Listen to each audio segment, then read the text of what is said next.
Ladies and gentlemen, boys and girls, dying times here. And we are super, super late today. By like 11 minutes. Holy shit. I'm sorry. Yeah, that's all Culture's fault. Not really. We're waiting for the rest of our panel to show up, which did not happen, apparently. Everyone's running late. And poor Wes is not feeling well. And hey man, I had 2 days of not feeling the best in the world, so I feel for Wes right now. Oh yeah, I do. I feel for him too. No bueno. Yep. That's all right. I feel like a slump buster. Okay. So when baseball players used to get in a slump, they used to go out and find the most ugliest person they could find to make love with and get out of the slump. So here we are. You didn't have to qualify it with the unattractiveness scale. It just was, it just whatever was available, Mm-hmm. Yep. Yeah. Yep. Elagabalus says it's the lowest common denominator night. That's actually true. Actually true. Speaking of lowest common denominator. Well, you say that, and then I just sent a link to MrGrantGregory, seeing if he wanted to jump on. Oh, so mean. I'm below the Australians. Oh man. No. You're above me right now, Tox. Come on, buddy. Well, that's because you. No, it's because he showed up first. That's why. I know. I don't care. I know me. So how's it going, everyone out there? So yeah, I guess I should probably say hi to people on the panel. Hi, Toxic Man Flu. How are you? Why, hello, comics. I'm doing very well. That's good. And that's it. No. All right, fair enough. Hey, what's up, Culture? How you doing, man? I'm good. I'm way better. The couple days worth of resting and not being the demon of YouTube really helped me recover. And this morning I had vim, vigor, and gusto. Good. So you had a Schlitz. Yes. Wow. Got it. Okay. I haven't heard that beer name in a long time. Could be worse. It could have been Old English. So where I grew up and went to college was in a state that didn't have 6-point beer. So they only allowed what they called non-alcoholic beer. Oh, wow. And you could buy that non-alcoholic beer in stores cold, but to get beer that was brewed normally or liquor, you had to go to a package store. Right. So Mickey's Big Mouth, those kind of things, Mickey's and stuff from there. Right. But we frequently bought a German beer called Hudepol Gold. Was absolutely the worst tasting thing I have ever had from there. But as Samuel L. Jackson will say, it'll get you drunk. Yeah. Look, I have to say that I used to collect because back in the day before the room I'm in now turned into a library. It was basically my sports bar. There were boatloads of TVs in here, kegerator, all kinds of various fridges with beer and wine and liqueur and all kinds of stuff, and that's basically a sports bar. So people would you all fancy man. I was, yeah. So people would come over. We watch multiple sports and do all the fun stuff. And I used to collect the beer tap handles, and I had a Schlitz handle for my kegerator, amongst others. Of course, I had the themed handles too, like the Coors Light, like the baseball bat with the ball on top, tap handle and all that. I had a bunch of that stuff, but nice. Yeah. So, a couple things real quick. Honk for our Canadian brothers. Yes, and honk. Apparently today I hit 9K. Yeah. So, yeah. Cool. Not sure how that happened. I didn't put anything out on my channel this week because I was busy trying to get my video for Unsafe Space done. And yeah, nice. It was funny because ultimately I was going to make a video about Whoopi Goldberg and talking about the whole thing with the hypocrisy and whatnot. And needless to say, my video for Tuesday didn't pan out. So. Sorry. Well, all I have to say is the 2,500 parody accounts that I've created to sub to you have really paid off in the last 6 months. I guess so. Yeah. Well, it makes sense that why only one person watches my channel. It must be you, Tox. Me on 4 different screens, 5 different computers. Yeah, well, some of us can do that, but I just have to say congratulations, because that is a huge accomplishment. I am grinding 1 or 2 subscribers like at a time right now, so I appreciate the what it takes to get there. I mean, we all know my subs come from F&T. Hey, yeah, my subs clearly are coming from here and Midnight's Edge, so. Although I've been releasing content like a demon because I have this amazing editor. You might know him. His name's MrGrantGregory. Yep. Yeah, I do. And he is doing great. And YetiCast, I'm gonna be, like I said, I'm gonna be grinding out 3 videos a day. So you're gonna get a slightly reformatted 10-minute daily. Or excuse me, a 6-minute daily, which will be 10 minutes long, because that's how it works. So is it going to be called the 10-minute daily then? No, it's going to be called the 6-minute daily. It's just instead of my sound check being 2 minutes, it'll be 3 minutes. That gives me 10 minutes. So, yeah. Grant said in the chat that you hit 1K on a video. Congratulations on that, sir. Oh, yeah, nice. Yeah. No, I almost hit 2K on a video. Nice. I remember the first time I had a video go over 1,000 views. I was like, holy shit. Yeah. When Brian Michael Bendis announced that he was leaving Marvel to go to DC, I released a video like that night, and I called it "The Rats Are Fleeing the Ship," and that was like my first video that broke like 500. Wow. 500. Sorry, not 500. 5,000 views. So do you know what people aren't interested in? And I can tell. Because I did another one today. Nobody wants to hear about the antitrust cases. They don't want to hear about these. Something that's very important, but apparently nobody wants to pay attention. Nobody wants to know anything about it. So because I did not rock it today. Yeah. Well, anyway, part of the reason why we're so heavily talking about Whoopi Goldberg tonight is because I didn't get my video done this week. So hey, you know what? Comics, big whoop. Nice. I like that. Well, they're trying to ghost this story, so.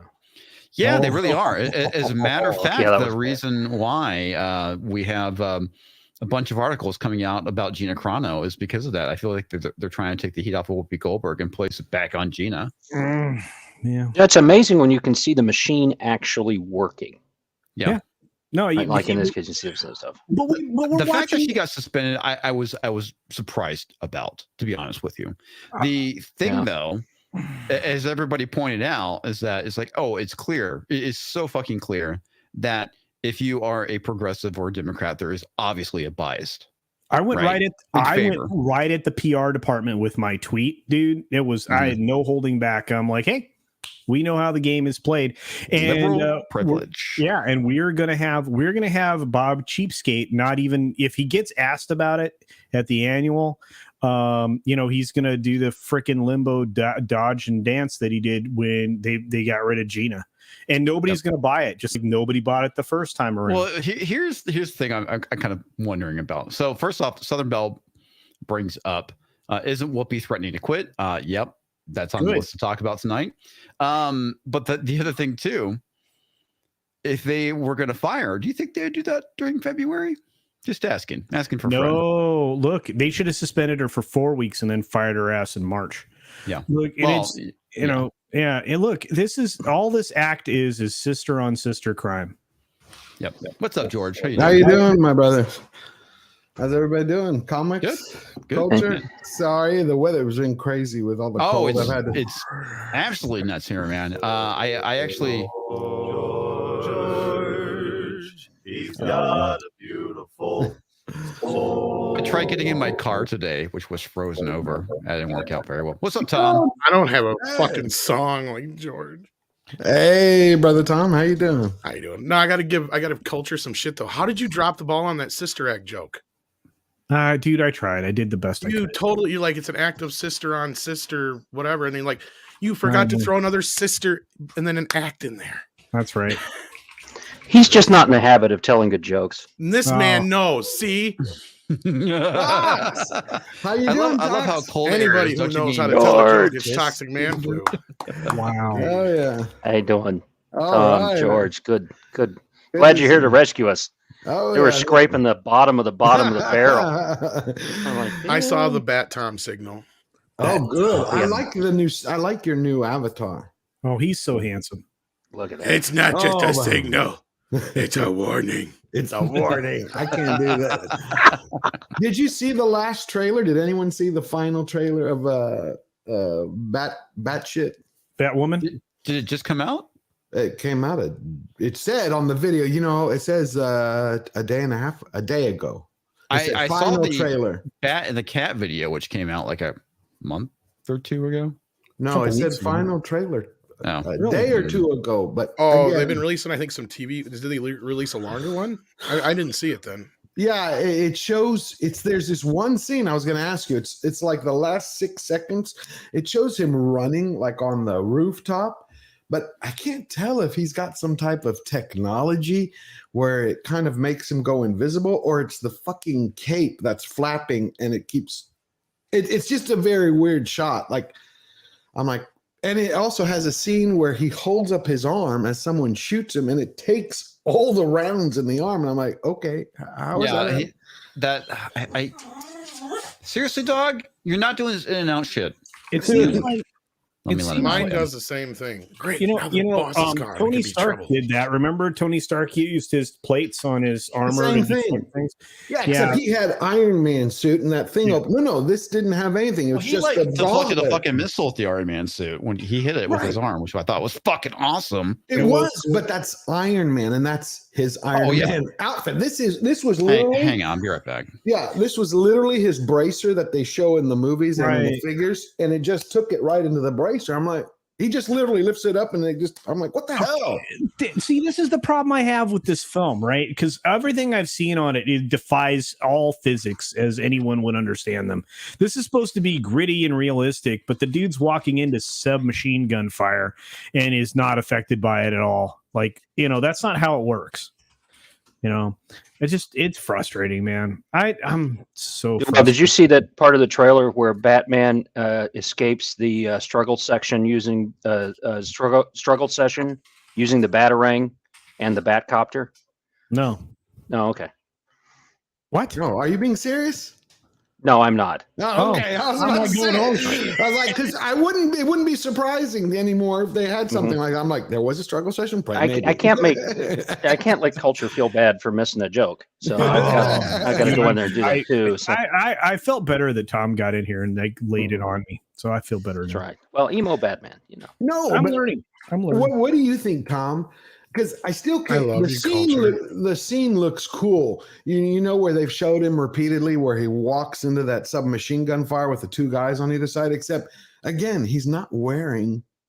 I mean, even Nolan's Dark Knight. Remember what Lucius Fox told him? It won't take gunfire. It's like a knife. Maybe a cat. But I mean, they literally were unloading on him. I mean, that's why it always seemed to work out better. And I hate to say this, when they were a little bit less grounded with that, like the whole thing with the first Batman where it's just basically like a putty. They don't explain exactly what kind of putty it is or anything like that. It's just they just get past it, and then they dwell too much on it, I think, in the Dark Knight stuff. But as far as I haven't seen the trailer yet, so I can't comment on it, but I have not been a fan of this costume at all. I don't like the costume.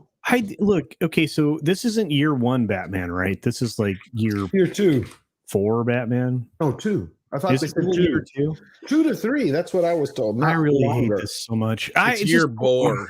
Yeah. It's like phase bore. Speaking of which, did you see the cast announcement for all of the Lord of the Rings folks? No. Is it out? Well, not really, but okay, who's really in it? Who's not in a way. No, it's very, I'm going to say it this way. All I'm going to say is this. Well, Gary says diverse, it's incredibly diverse. But is it with the books? No. It is very diverse, George. Is it in accordance with the books? It's incredibly diverse, George. What were we talking about? Sorry, I had to step away. Can you reach across your screen and smack him?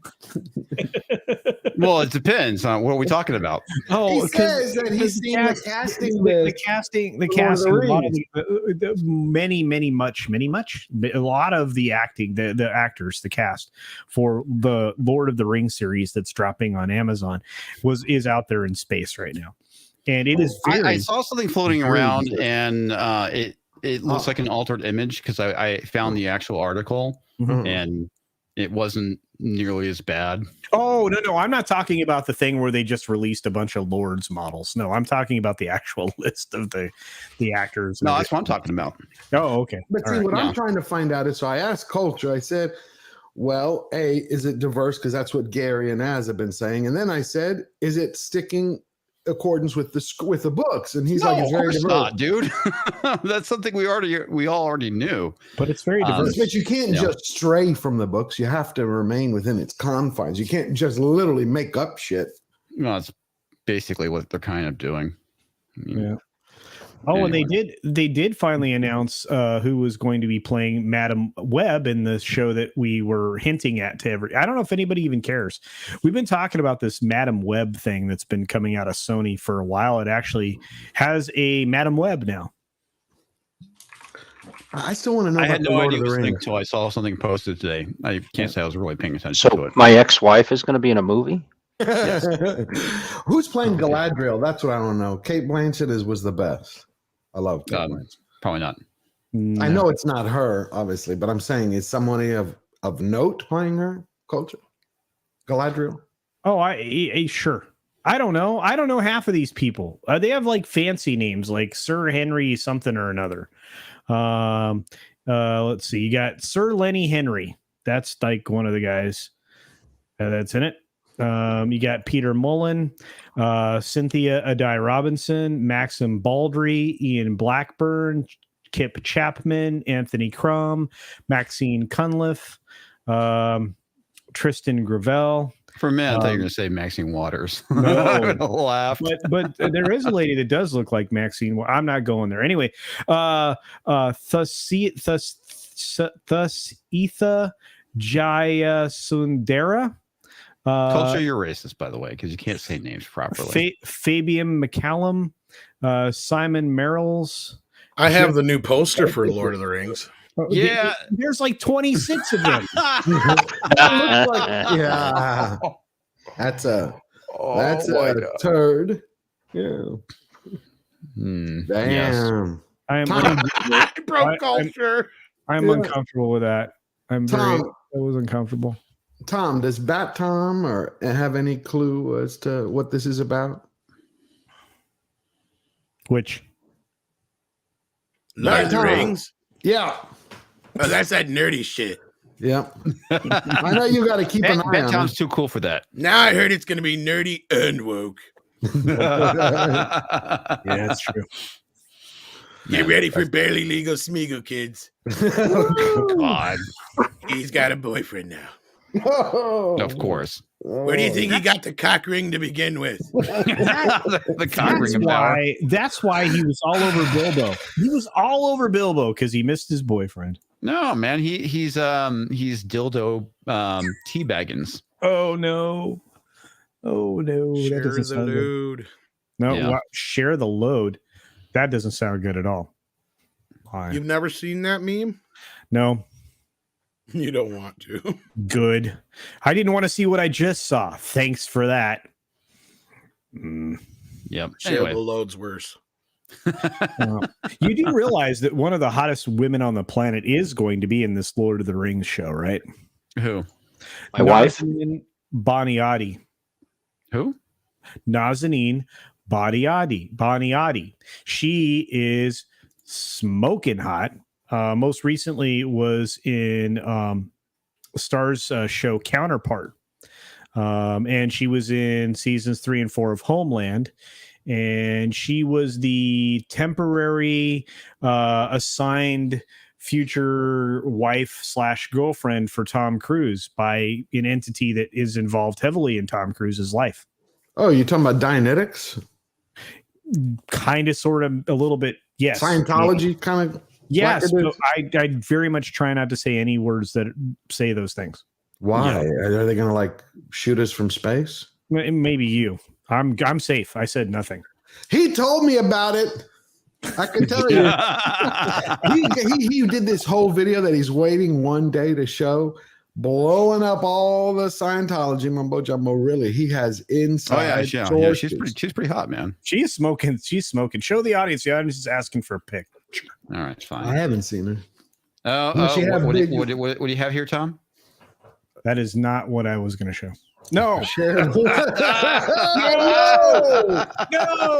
Come on, comics. You need to hit the imp throwing up with that one. Oh. Yeah, here we go. Wait.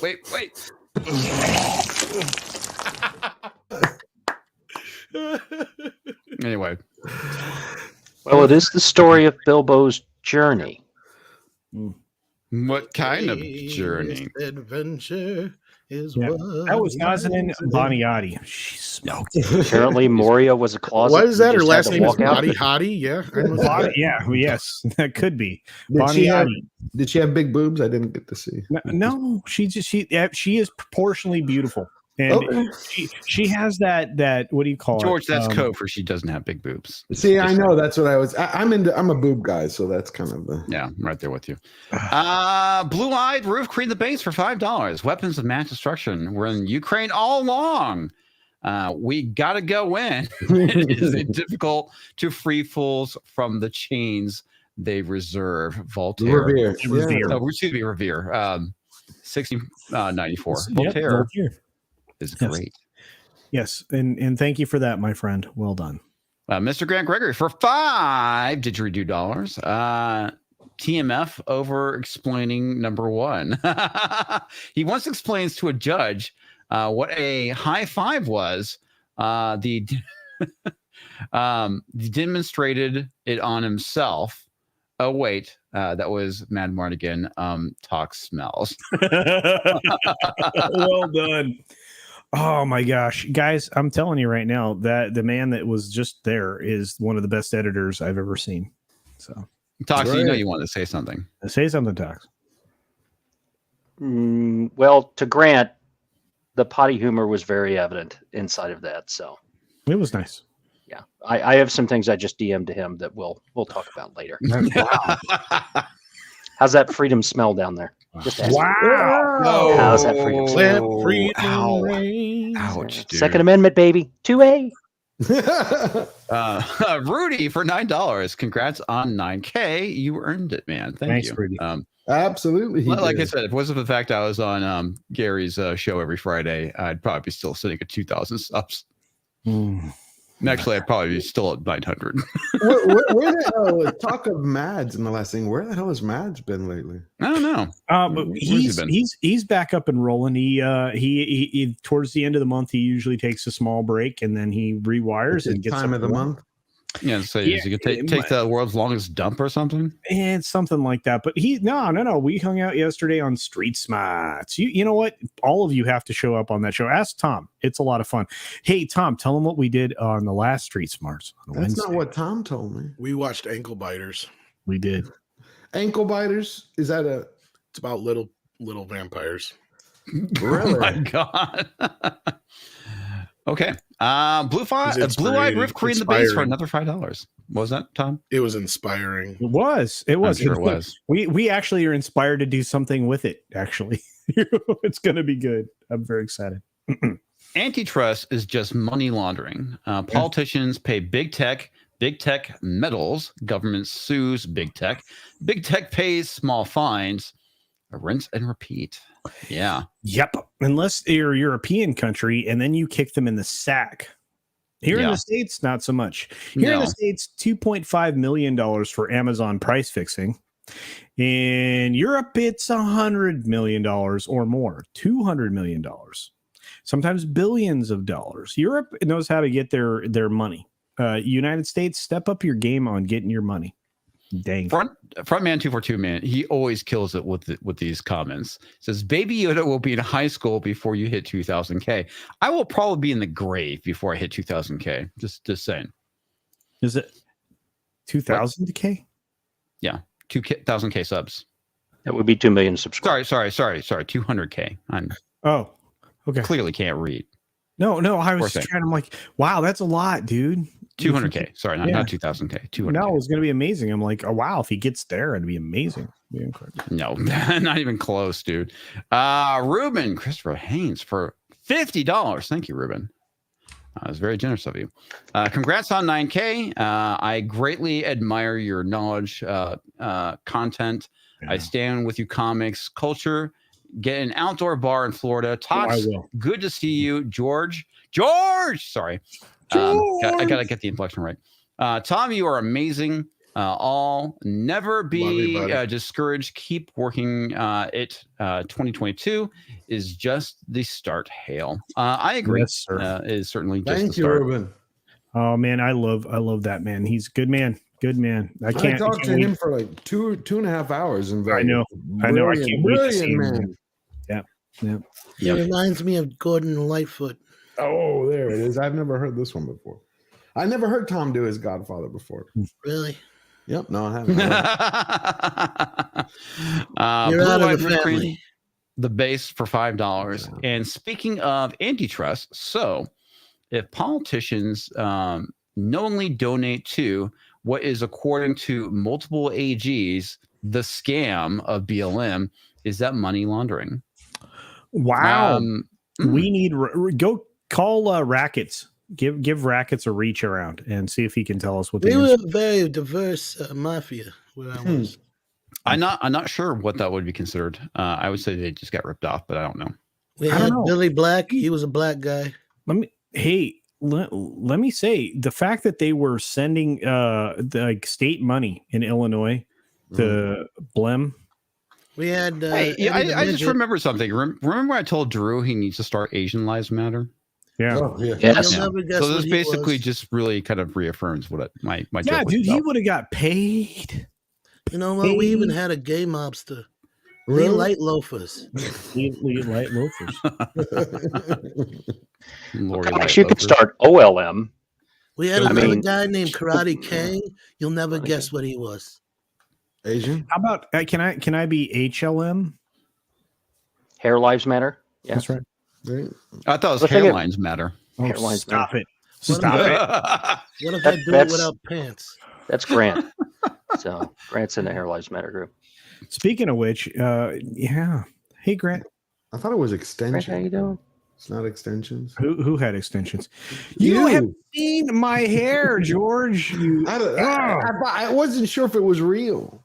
If you weren't my friend, George. It's not. See, Tox agrees with me. I love the Kindle troll accounts, man. They're fucking hilarious. Kindle's white chromosome for $5. Why does it feel like Mr. Casino and Mr. Division are about to drop the hottest country mixtape we've ever seen? They have beards for it. So, oh yeah. Oh God, I'm waiting for them to pull the "Hey right ball, hey left ball" grade school joke on me. Oh, you heard of that one? Hey, culture. It looks like there's a penis between us. That's right. Oh, Mr. Highfalutin saying penis instead. Yeah. All right. Like, there's the dick in the middle. Yeah. No, that was okay. That was how it was told when I was a kid. All right. Is hey right ball, hey left ball. Looks like there's a penis between us. Oh, that's so funny. It rhymes. It rhymes exactly. Captain Truck for $5 with the super sticker that says "Great job." Thank you, Captain Truck. And by the way, I got you fixed in the credits. Just so you know. And check out Morning Brew. He's back doing Morning Brew, and I'm planning to be there at least once a month, which means I have to get up at the ass crack of dawn. But it's always fun. What is the ass crack of dawn? You know, I've heard that so many years. I've just never. 4 a.m. That's when you drink all night, roll over, and look at the ass crack and hope there's no hair. Can't say I've had that experience, Tox. Tell us about it. A lot of questionable things that I did in my youth. And by youth, I mean last week. I Brazilian, my friend. You need to ask Brazilian. There's a lot of things about Dan Bask I don't want to know. Oh wow. Dude, yeah, wow. Well, he was doing deep bend squats and like showing off his sword to everybody. You caught that stream live. No, I didn't, thankfully. No, neither did I love Dan Vasc, but I don't love Dan Vasc. Let's Why just were say you if he were in watching it? Batman, he'd be the Dangler. Got something there for $2. It's cold. Does Matt have a blanket in your bushes? No. Well, I did not provide him a blanket, so you should go check on him. Hey, he is not my responsibility. He is not my pet. I did not adopt him. He is his own man. If he forgot to bring a blanket, that's his fault. And you find him frozen outside like a popsicle in the morning. Feel bad. I'll do what I do to most animals that die in my yard, and I'll just like throw in the garbage or something. You're gonna feel bad. You're gonna feel bad. Spaz, do we really feel bad for him? I'm just kidding, Mads. I love you, man. The guy's got his own internal flame going on. Yeah, he really does. That's low. Binary Bard for $5. Seeing Timothy Elephant and Blah Blah Fett made me want to rewatch Justified. Me too. It's a better show. show. You should watch that show instead of Blah Blah Fett. Yes. I have never seen another show which brings in the star of another show into its first season. Have you ever seen that before? Anyone? He-Man Town? Have any of you seen the premiere season of a show bring in the star of another show for 2 episodes of its season when it's especially 7 episodes? No. As a matter of fact, I thought it was kind of funny that the last 3 episodes so far have had, well, I would say last 2 in reality. Wait, I have an example. The $6 Million Man went first, and then we got the Bionic Woman. Yeah, I remember him. And the $6 Million Man showed up in the first season of Bionic Woman. Right, but as a but not the entire episode. Was not about the entire. As a But he was, guest he wasn't the primary character, though, right? I kind of feel like they were just giving us a preview of Mandalorian. But we didn't actually no see shit, Sherlock. But we didn't see what gave that away. I think this is an unprecedented thing. I don't think I've ever seen. I mean, you'll have like weird bottle episodes or off kilter episodes, but I have never seen something like this where you literally and I haven't watched the show yet. But from what I'm hearing, like Boba Fett isn't even in the last episode at all. No, he isn't. Well, no, that's incorrect. Okay, He is in like the one before scene. that, he wasn't. 5 this minutes. one, he was in. I think a little bit. Honestly, I was in wasn't the paying last attention. 5 minutes. Last Very 5 minutes. rarely. They tried to do a Luke episode, is what they tried to do. Yes. And okay, I'm gonna do my impersonation of what Disney like is Luke. doing. Wait. That's probably not wrong. I mean, this whole show has been jingled. No offense, people who like the show, but that's what it was. Okay, But you know what like this Luke Luke episode was? It was probably a testing ground to see if it was possible to do a Luke show. maybe, but you know what? You don't need to do that. How in a much it fucking was TV going to show. cost and how hard it was going to be. He looked great. I can tell you, he looked much better than he did in the Mandalorian season 2 finale. He did, but That's because they hired the guy that fixed it. No, I'm not kidding. They hired the guy that fixed the bad CGI mask the last time to work for them to do that.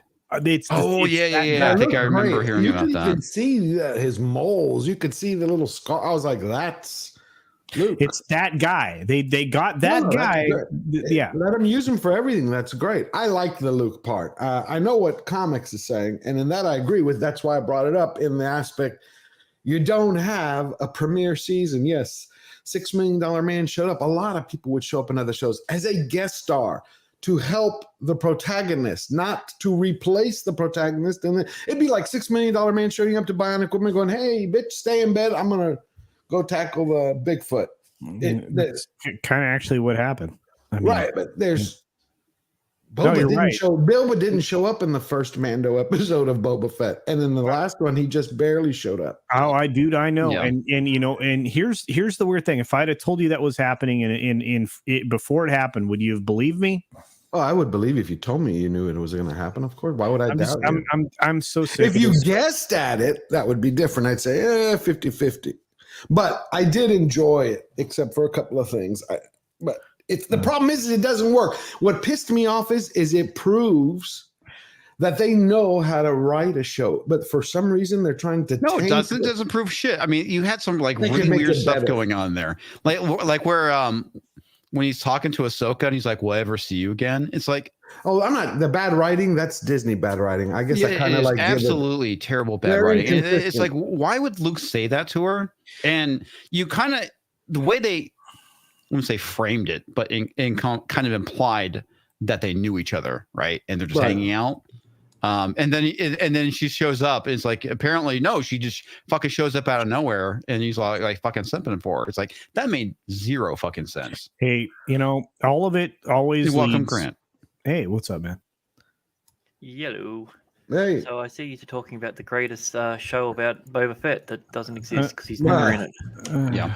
That's why I was upset the fact that I think they did Mando better than they've done Boba Fett. I mean, they did Boba Fett obvious bad. reasons, George. You have to make your new character better than the legacy character. But this is I feel like Disney 101, folks. They did this shit with all different Marvel, where they basically said, look, the legacy characters that you gave a shit about, Captain America, Iron Man, Thor, they all suck.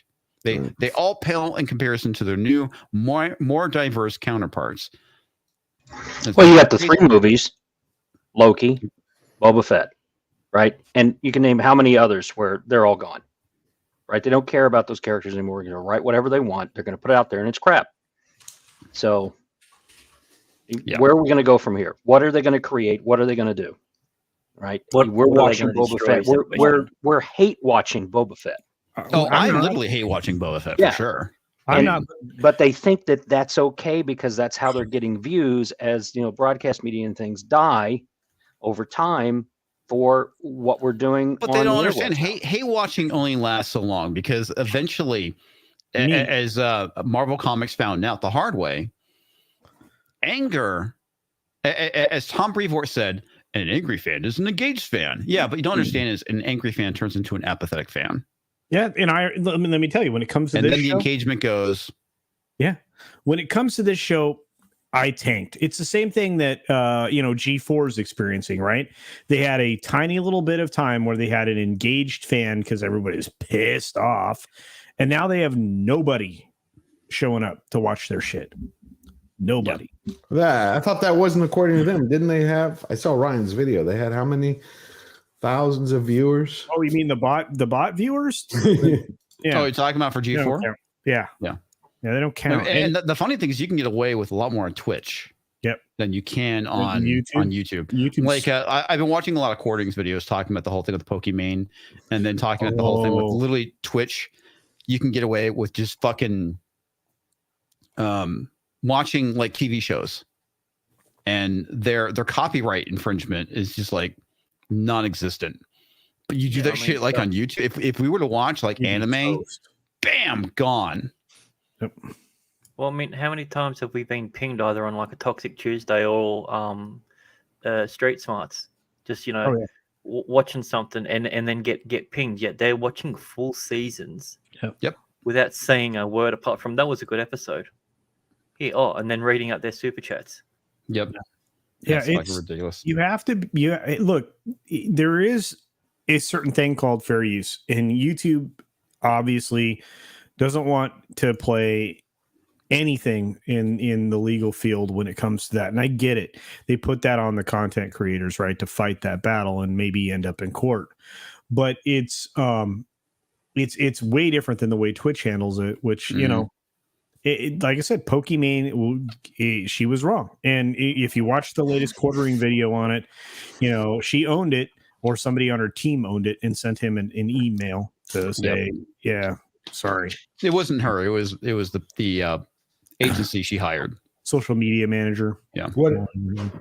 But I got this is a pretty cool super chat from Flaccid Phoenix for $5 in honor of Black History Month. Who is your favorite Black character in pop culture? Wow. I like Luke Cage. I'm a big fan. Denzel Washington. Well, no, not just Denzel Washington. Quarter Black Garrett. I'm a big fan of Quarter Black Garrett too. Wesley Snipes. I had to say that Simon Phoenix Blade. is probably one of my Axel Foley. favorite villains that he has portrayed. Blade is probably my favorite. You know, because again, Wesley Snipes. We both it's Wesley Snipes. Oh God, WG brings up Black Dynamite. Black Dynamite. Black Dynamite's Dynamite. fucking Oh, my. great, dude. Black Dynamite's awesome. Undercover Brother. Oh, Undercover Brother's hilarious. If you haven't seen it, The animated series for Black Dynamite was funny as shit, dude. Oh my God. I am sad it only got like 2 seasons. Where is this playing? I've never seen this. It's on Adult Swim. It was Cartoon Network. Oh, okay. But I'm really old, so like some of my references don't. Tom, what are you doing, Tom? Tom's on screen. He's on screen. Yeah, we never get to see you on screen. He's showing off his Pac-Man. What a dick. Hey, Pac-Man's great. Lord. I said Axel Foley. That's my answer. Axel Foley is definitely there you go. definitely a great choice. And now I've got the song James Earl Jones and Conan Oh, dude, yeah. and Darth Vader. Obviously. Well, the voice of Darth Vader. Yeah. Have you ever listened to the video with and I just forgot his bloody name, the original actor who was in the suit, Vader, the big tall dude. He died last Tom year. and I talked David about Prowse. 2 years David ago. Prowse. Yeah, Prowse. Have you ever seen the video with him speaking before they laid the track of James Earl Jones as Darth Vader? It's hilarious. Yes. Oh, he got the Ghostbusters special edition. He did. He was showing it off. He's making me upset because I haven't got mine yet. Stop it. Does it have the new one, Tom? Oh, Big that's meanie. sweet. You know, it has a digital download for that shitty movie. Come on, there's not a disc with it? There's not a disc? They didn't want to fucking include that.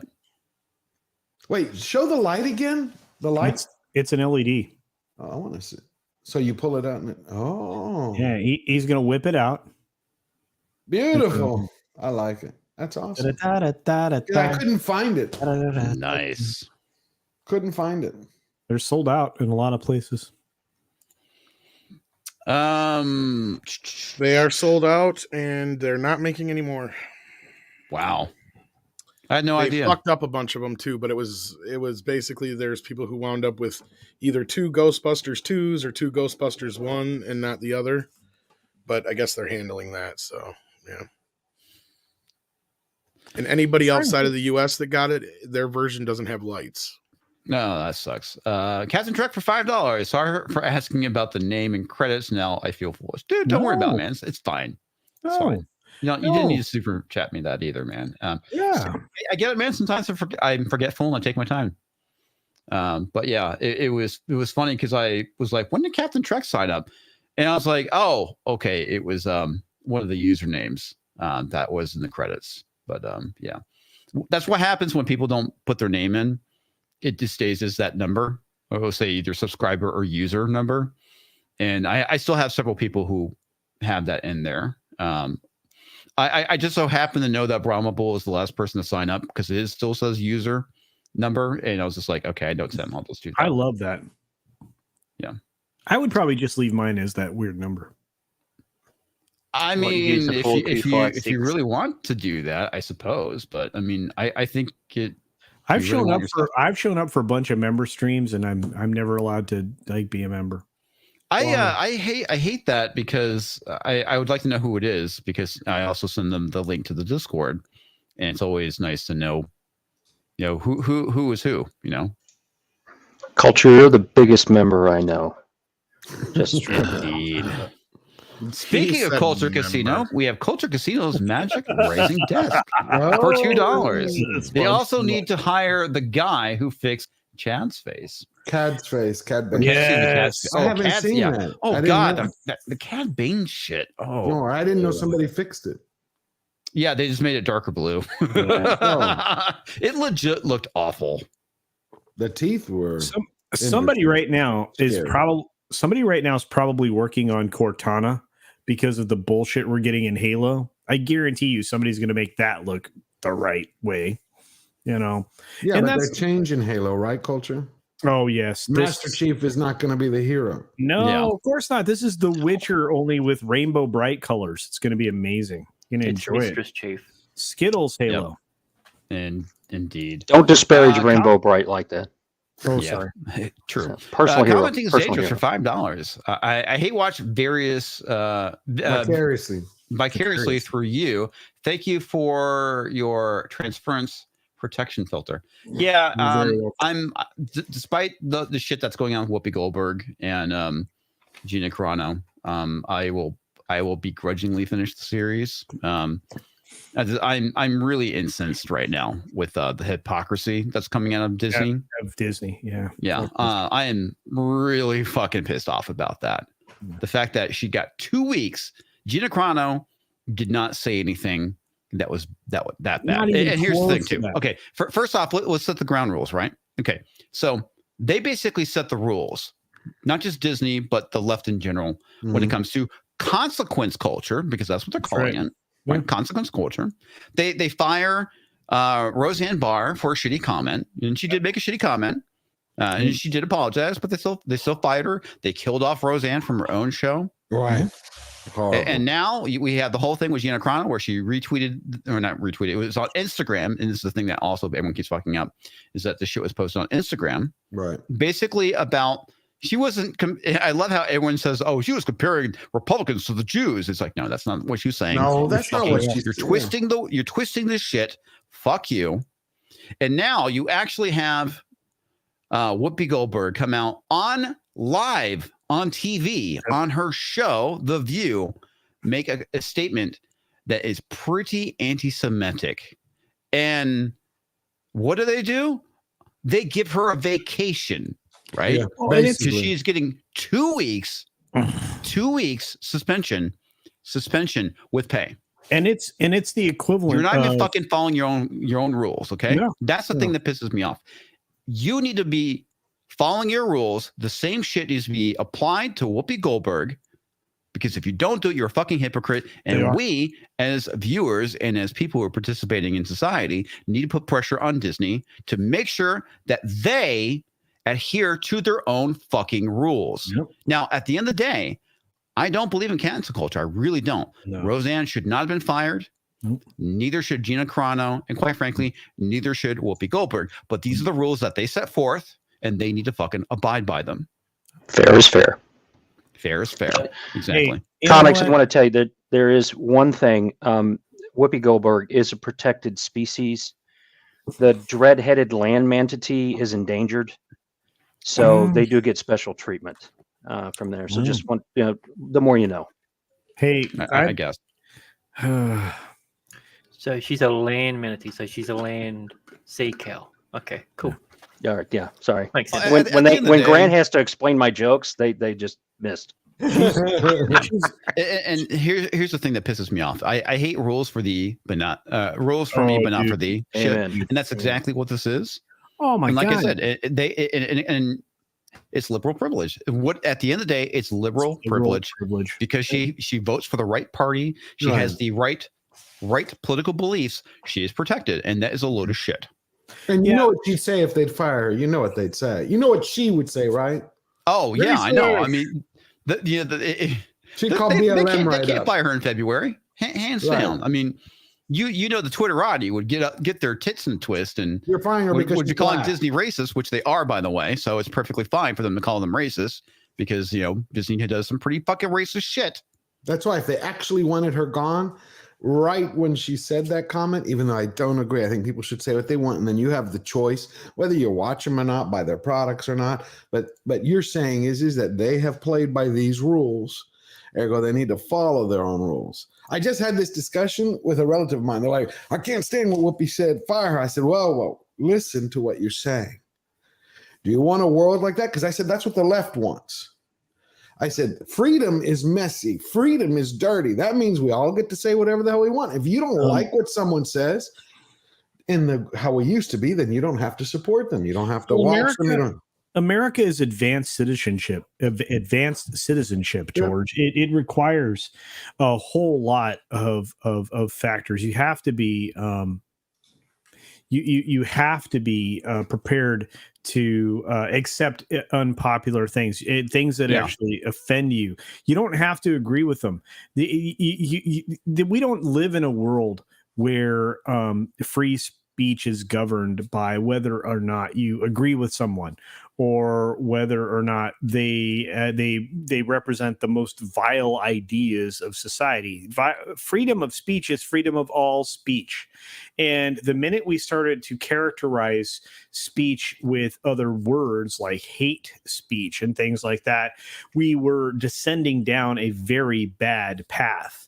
Right. And look, I mean, you know, it's the same thing. If somebody commits a crime, it's a crime. You know, and you know, most crimes I think you would be able to categorize as a hate crime. But I'm sorry. I mean, you have crimes of passion, but you also have, you know, crimes that are hateful. But crimes are crimes, and they need to be treated as crimes. It's the same thing with speech.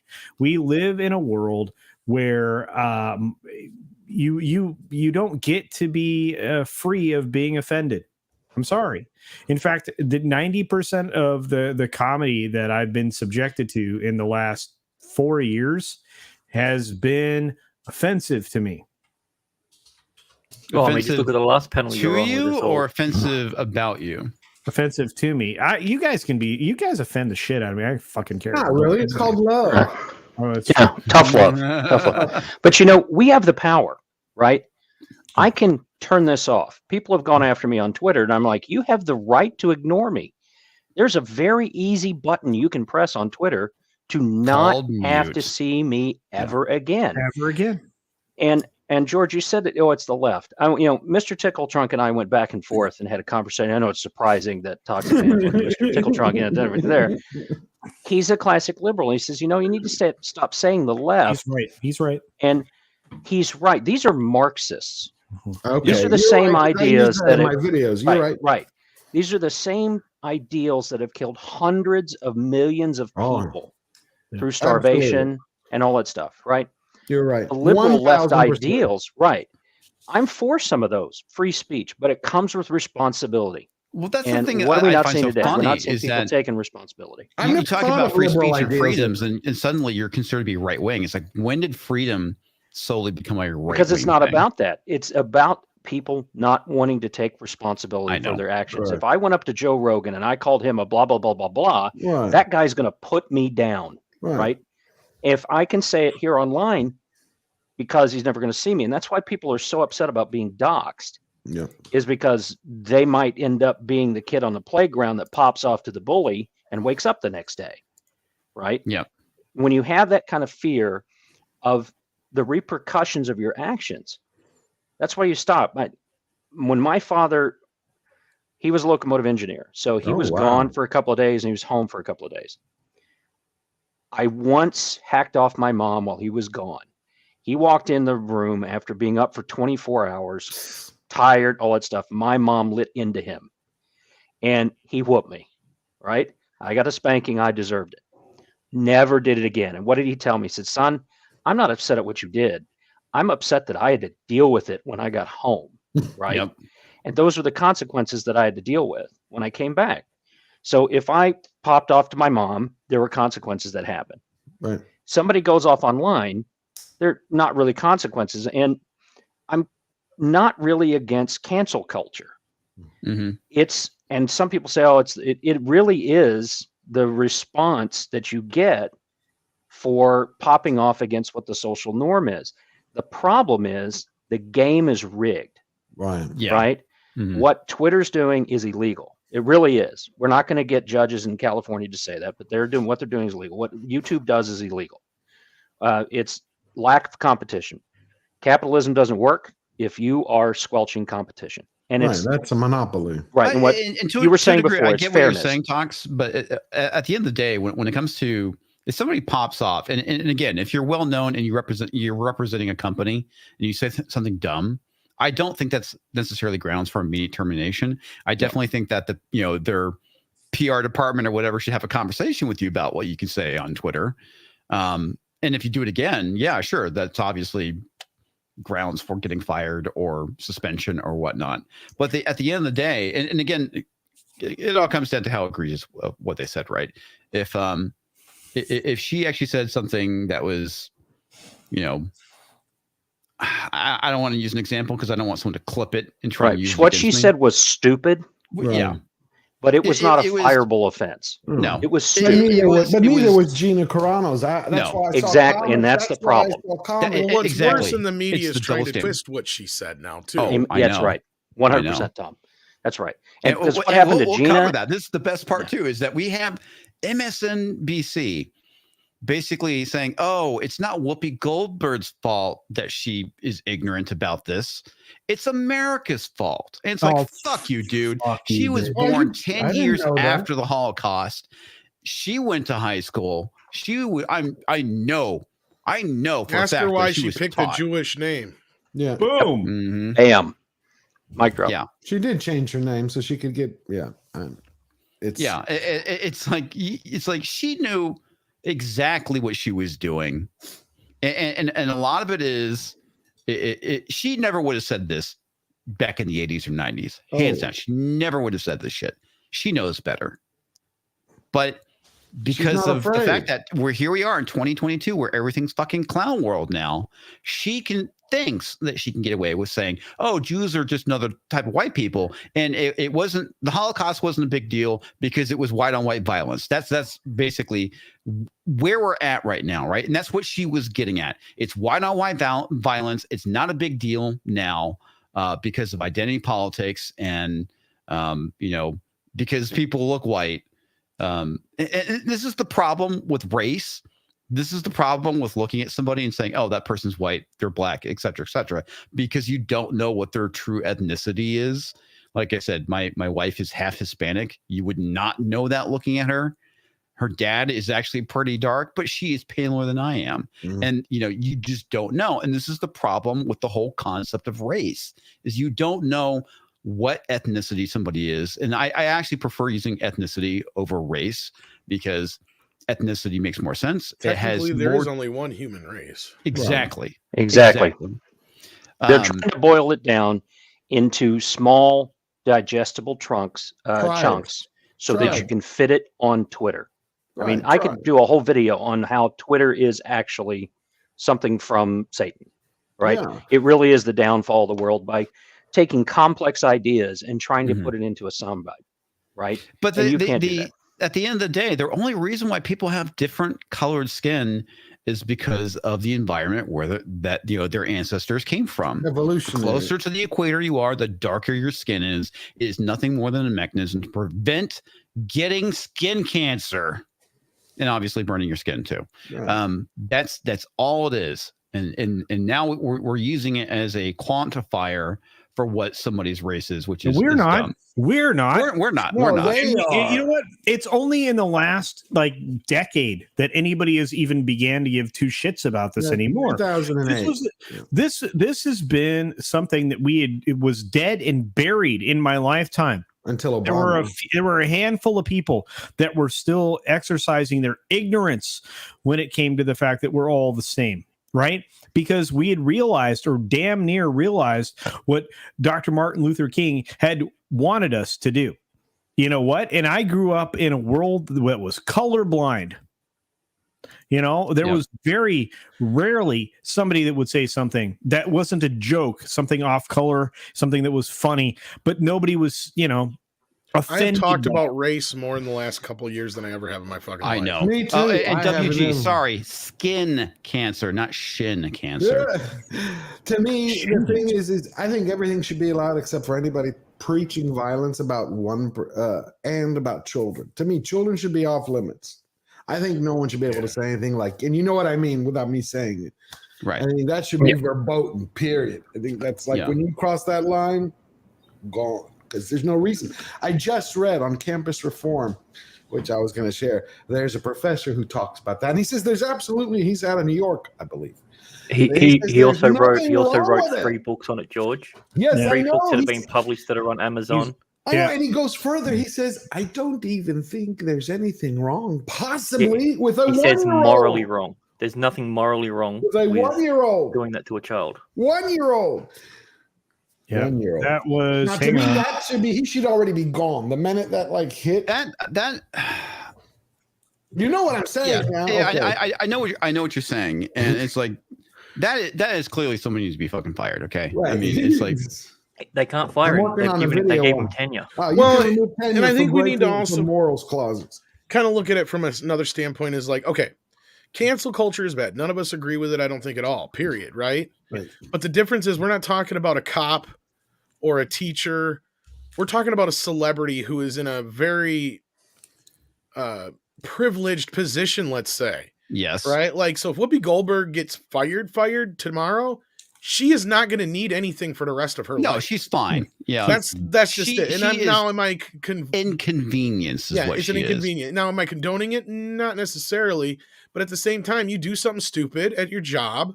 If I were to walk up to Andre tomorrow and call him, like some derogatory term and go off on, some stupid bullshit in a stream and clearly do a bunch of stupid shit I should not do, I would be very surprised if he didn't fire me. It's like, but does that mean I can't work somewhere else? No. That's the whole thing is like, I think Whoopi, the hypocrisy of it is she's one of the people that's in the long line of the train of people who are trying to cancel Rogan right now. Yep.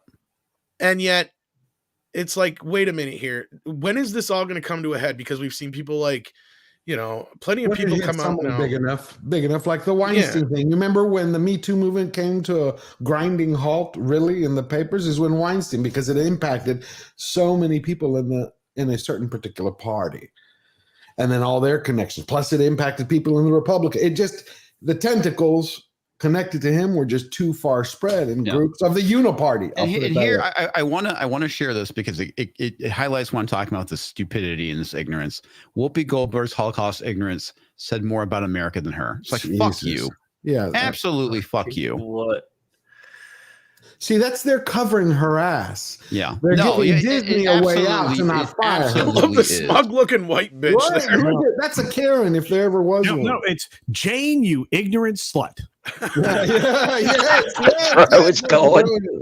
That's brilliant. I love this. All right. The co-host of The View was wrong in saying the Holocaust wasn't about race. Her misunderstanding is rooted in how race is determined in America. It's like, fuck off with that. So because she said something wrong, if we determine that, oh no, actually society's wrong, therefore she's right, and you're all wrong, now you're the racist. This is them trying to turn cancel culture on us. No, it is. Yeah. The thing I find so frustrating about that statement is like, you fucking enable this shit, MSNBC. You are also a part of this problem that you're calling out here. And it's like, because of the insanity that we've gotten to with identity politics, which has been enabled by the media, it's been enabled by the Fourth Estate, by these fucking blogs, by the media, by entertainment, all the shit that we're seeing now, and you're fucking blaming this on America? No, you are the ones. You are the fucking instrument of this shit. Right. Absolutely. Before, you used to make fun of these people that were, for this PC crap. No, as my dad used to call them, hippies in the education system. Oh, yeah, that's your problem. Right. Well, hippies were never some kind of hippies were from rich kids out of San Francisco. That's where that whole thing started. Yeah, right? Pretty much. Coming from somebody who's really, go ahead. Sorry. No, go ahead, Tom. I was going to say, just coming from somebody who has a real hard time articulating sometimes what they're trying to say with their feelings. I know what it's like to stumble over what you're saying sometimes and say something you don't exactly mean how to say, or in a way you don't mean how to say it. But this is just one of those situations where, okay, even if you want to make an argument for the difference between ethnicity and race, like we kind of started this conversation with, don't bring the fucking Holocaust into it. That is the last thing you want to use as any kind of fucking example of any kind when it comes to any of this shit. And I love that. I don't know if I'm sure she went on to Colbert later, though. Did you guys watch South Park last night? The new South Park? No. They're back on fire and on all fucking cylinders, man. Like last night's episode was like complete. Like it was all about fucking like a lot of this shit. Like everybody was comparing everything that everybody was doing to each other. They were calling them Nazis and calling everything Nazi Germany. I didn't see it. I'm gonna have to watch. So it's basically commenting on how everybody's using that as like this thing now. It's basically it's not meaning anything anymore. Yeah, exactly. And then they use Pajama Day as a. They use Pajama Day at school as basically allegory or whatever for wearing masks. Really? So Yeah, it's a great episode. They are back in full fucking force. I don't know if anybody else here on the panel saw it. No, I haven't. I Tom. saw it trending, but I was in the middle of making a video, and I didn't have the opportunity. How have they? Just quick side note. Oh, go, Grant. Sorry. Are they back to being kids again? Because the last one I saw, they were all adults. Well, this is just like the regular show all over again. Okay. Sorry. How, Tom, have they avoided, or how are they going to avoid from being canceled if they're pushing that envelope again? They have almost $1 billion deal, dude. They're like they've been trying to get canceled. Okay. I'm just curious. I mean, that was like the joke for like 2 or 3 years ago. They said cancel South Park. Yeah, they started the hashtag cancel South Park. Fuck, dude, 4 years ago at this point. It happened back in 2018. Okay, because I haven't watched it since about 2015. They've been kind of. Here's the thing: they've been good, but then they kind of fell into this little like meandering area of. Like, they rest on their laurels. Well, it was almost not that, but so much as like they were kind of like trying to find their way. It felt like it's like between the election and the COVID stuff, it felt like I don't think they knew how to quite. I'll make fun of it.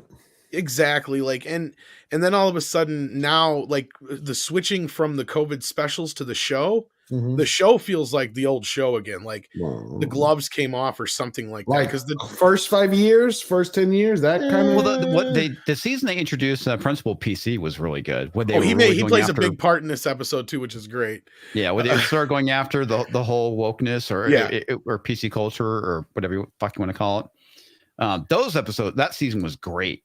Season 19 was, I think it was the next season. The season after that was okay. The previous season was actually pretty good, where they're making fun of China. They were going after China hard. I was gonna say the first 5 years of South Park are very kind of up until after the movie is when they kind of really found their footing. That's why I was asking, is it the first 5 years or the second? That's what I'm trying to figure out. I'd put it more in the second 5 years. Okay, it was very, I want to watch it was very much hitting back on all cylinders like they used to. Because those last 2 COVID specials really kind of let me down.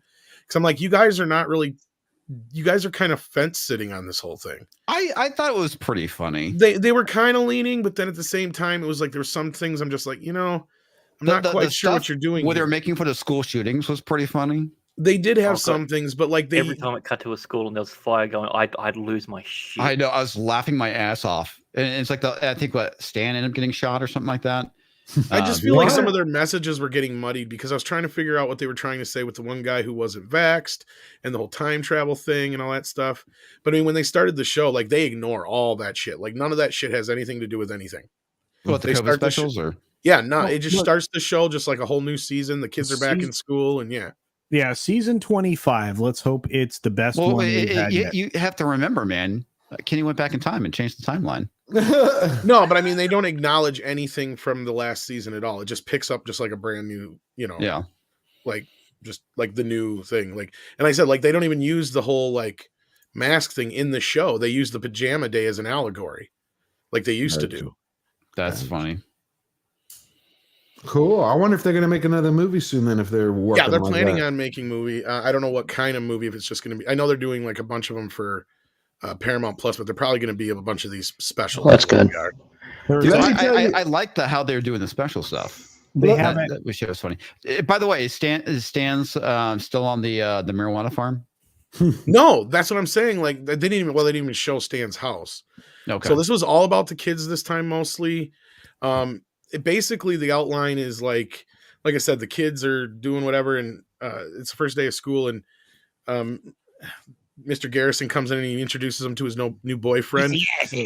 And since the kids aren't paying attention, he gets all pissy, and the PC principal happens to hear him getting all upset from the hallway. So he comes in and he's like, children ain't listening to me and all this stuff. So he gets pissed off. He's like, all right, kids, that's it.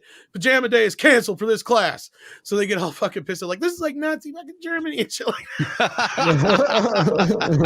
So they make this whole big deal and stink out of it. So the whole town starts supporting the kids who can't do it. So the whole town starts wearing pajamas. So that becomes this thing. It's like, well, you're not wearing pajamas? Then you don't support the cause. It doesn't work if we don't all wear pajamas, Greg.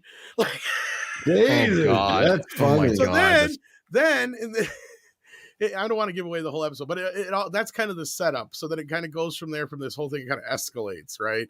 And so then by the end of the episode, it just you'll get it by the end. It was like, because I'm like, what are you guys going for here? And they nailed it at the end, because I felt like they just didn't quite hit it home with the COVID specials. This time they think they did. Like, it felt like, okay, the gloves are off again. They're not going to piss around anymore. Yeah. I think it's great they actually brought back Garrison. That's good. Yeah, they brought him back in the last pandemic special. I haven't seen him. That's why I'm gonna go watch now. God, dude. Tom just fucking said. I thought they were funny. I mean, it wasn't their strongest shit, but it was pretty funny, especially the whole stuff with Alexa. The fact that you think it's Stan's wife, being a complete bitch to him, and instead it's Alexa. And he gets Kyle one. There's two. There's two. The whole thing with Cartman being Jewish at the end. Yeah, that shit was funny.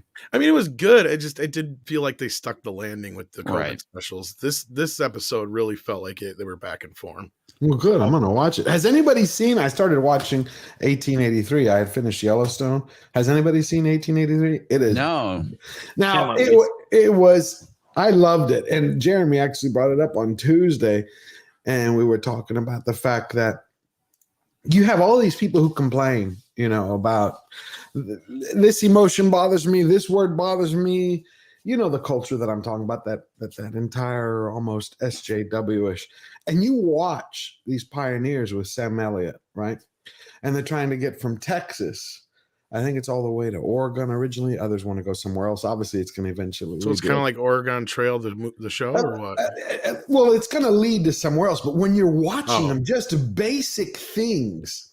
So they have all these German immigrants who've come over. So Sam Elliott's, he goes to meet the guy who's contracted with him. He's like, still alive? Hell yeah. And he looks great. And he's still badass. So he goes to them and he's like, okay. Does he have a mustache? He's like, yes, he does. He's like, who am I? Who are you? Who speaks English? The guy's like, okay, I am. So you're the leader. He's like, no, but I speak. Okay. And he's looking at him and he's like, okay, can you hunt? Can you fish? Can you do? Basically, they can't do shit. Wow. He's like, okay, none of you are going to survive. Long story short, he takes the contract that he had agreed to. He's like, we got to find men along the way. He gets some help. But you watch just crossing a river with wagons, you're talking 50 to 75 feet. They lose a quarter of the people. Yep. Wagon tips over. People don't swim. He's like, how can you fuckers not know how to swim? It does sound like Oregon Trail, the show. And he's basically... You lost Timmy to dysentery. It's literally, they show one woman, one girl. She goes to a tree to squat to do her business. Boom, rattlesnake bites her. She's dead. This is totally fucking Oregon Trail, the show. That's how the world used to be, right? I mean, you go into a bush and take a leak and a fucking rattlesnake bites your dick. Right, and they're fighting off bandits left and right who are coming just to steal their crap. They're talking about how we're going to eat, because you show all of these people who've contracted like the first few weeks. They're like eating everything they have. They have all these supplies. Like, hey, he's telling them, you have to slow down. We got to make it through winter. Like, is this about the Dahmer? This is about Yellowstone, right? Oh, okay, because this sounds like how the Dahmer party started out. No. It's Yellowstone. So what they're doing, it's a prequel to Yellowstone. Kevin Costner's family runs it. Okay. But the whole point is, so it's showing the original people who founded the ranch, and this is them getting there. Okay. So he goes, well, we have all this cattle because they had 50 head of cattle. He's like, yeah, that has to last us from Kansas all the way to our final destination through winter. He goes, it ain't going to be a lot. We're going to have a lot of people starving. It just shows you that none of them were worried. You hurt my feelings, or you said the wrong thing, or they didn't have time for that shit. Right. Yeah. But it's called first world problems for a reason. Exactly. But here's why they had to make that show, George. You know why? Yellowstone is incredibly popular. Yeah. Paramount does not own the rebroadcast rights for Yellowstone. I didn't know that. Peacock does. How? Why do they do that shit? I thought Paramount made it. No, what you get is they did. Like, it's funky how this works. Like, because a lot of these companies will make shows for other networks, right? And they'll make shit for themselves, right? Why? I don't know why. It's weird. Okay. So the show will show originally. If you want to watch the first season of Yellowstone, you can catch it on Amazon. But you can catch it on like marathons on Pluto TV, believe it or not. But it's actually the streaming rights after they aired it on Paramount Network they have a deal with Peacock.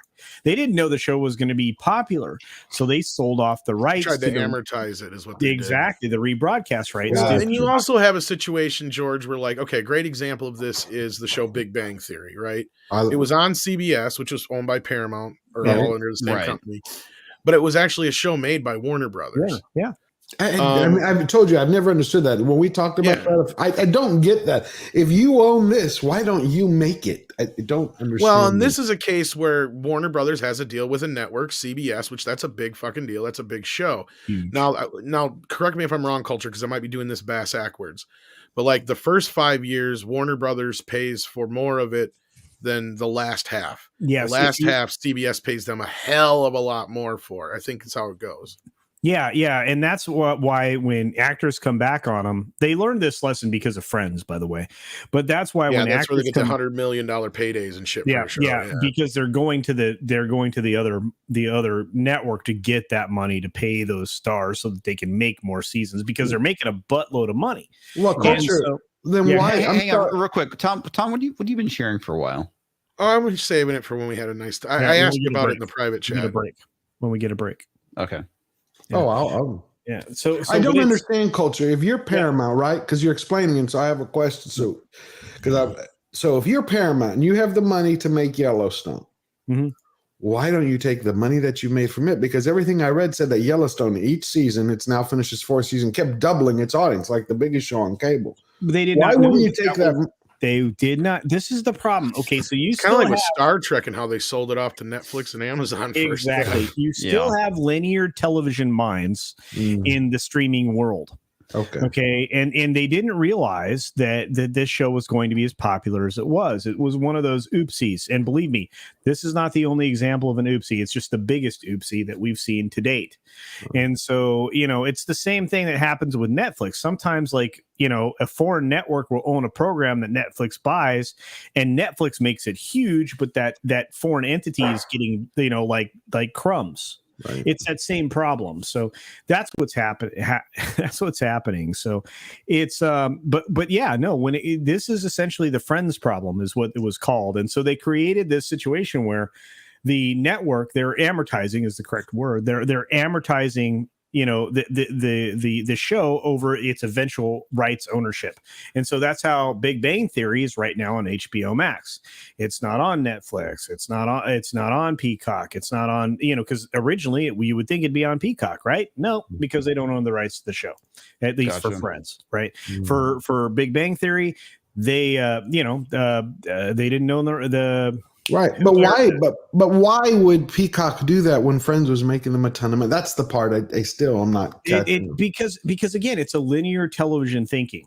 There's still a lot of network. Actually, Friends, I think, is another Warner title, Culture. If I'm not mistaken. You said Peacock, so I think it's going. I'm sorry. It went to HBO Max, but they made that. Yep.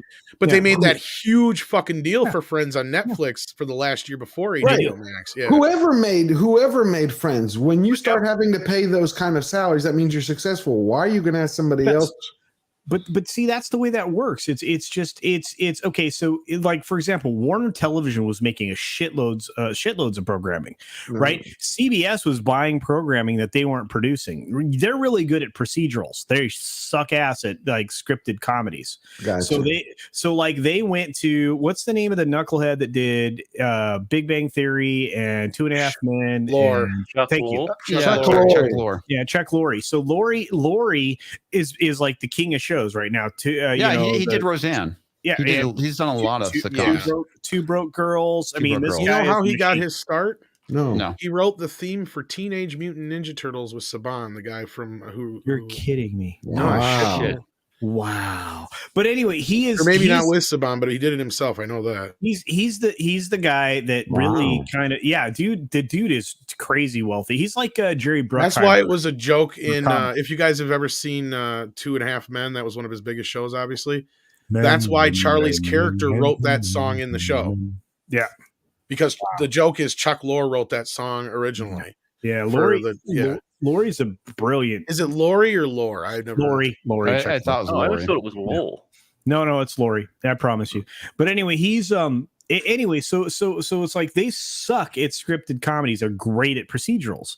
So they go and buy these programs that they don't actually own. Warner owns some of the best content on the planet, which is why Tom and I are always saying they are going to be just fine in the streaming war. Yeah. They just got a clean house. Let's get some super chats out of the way.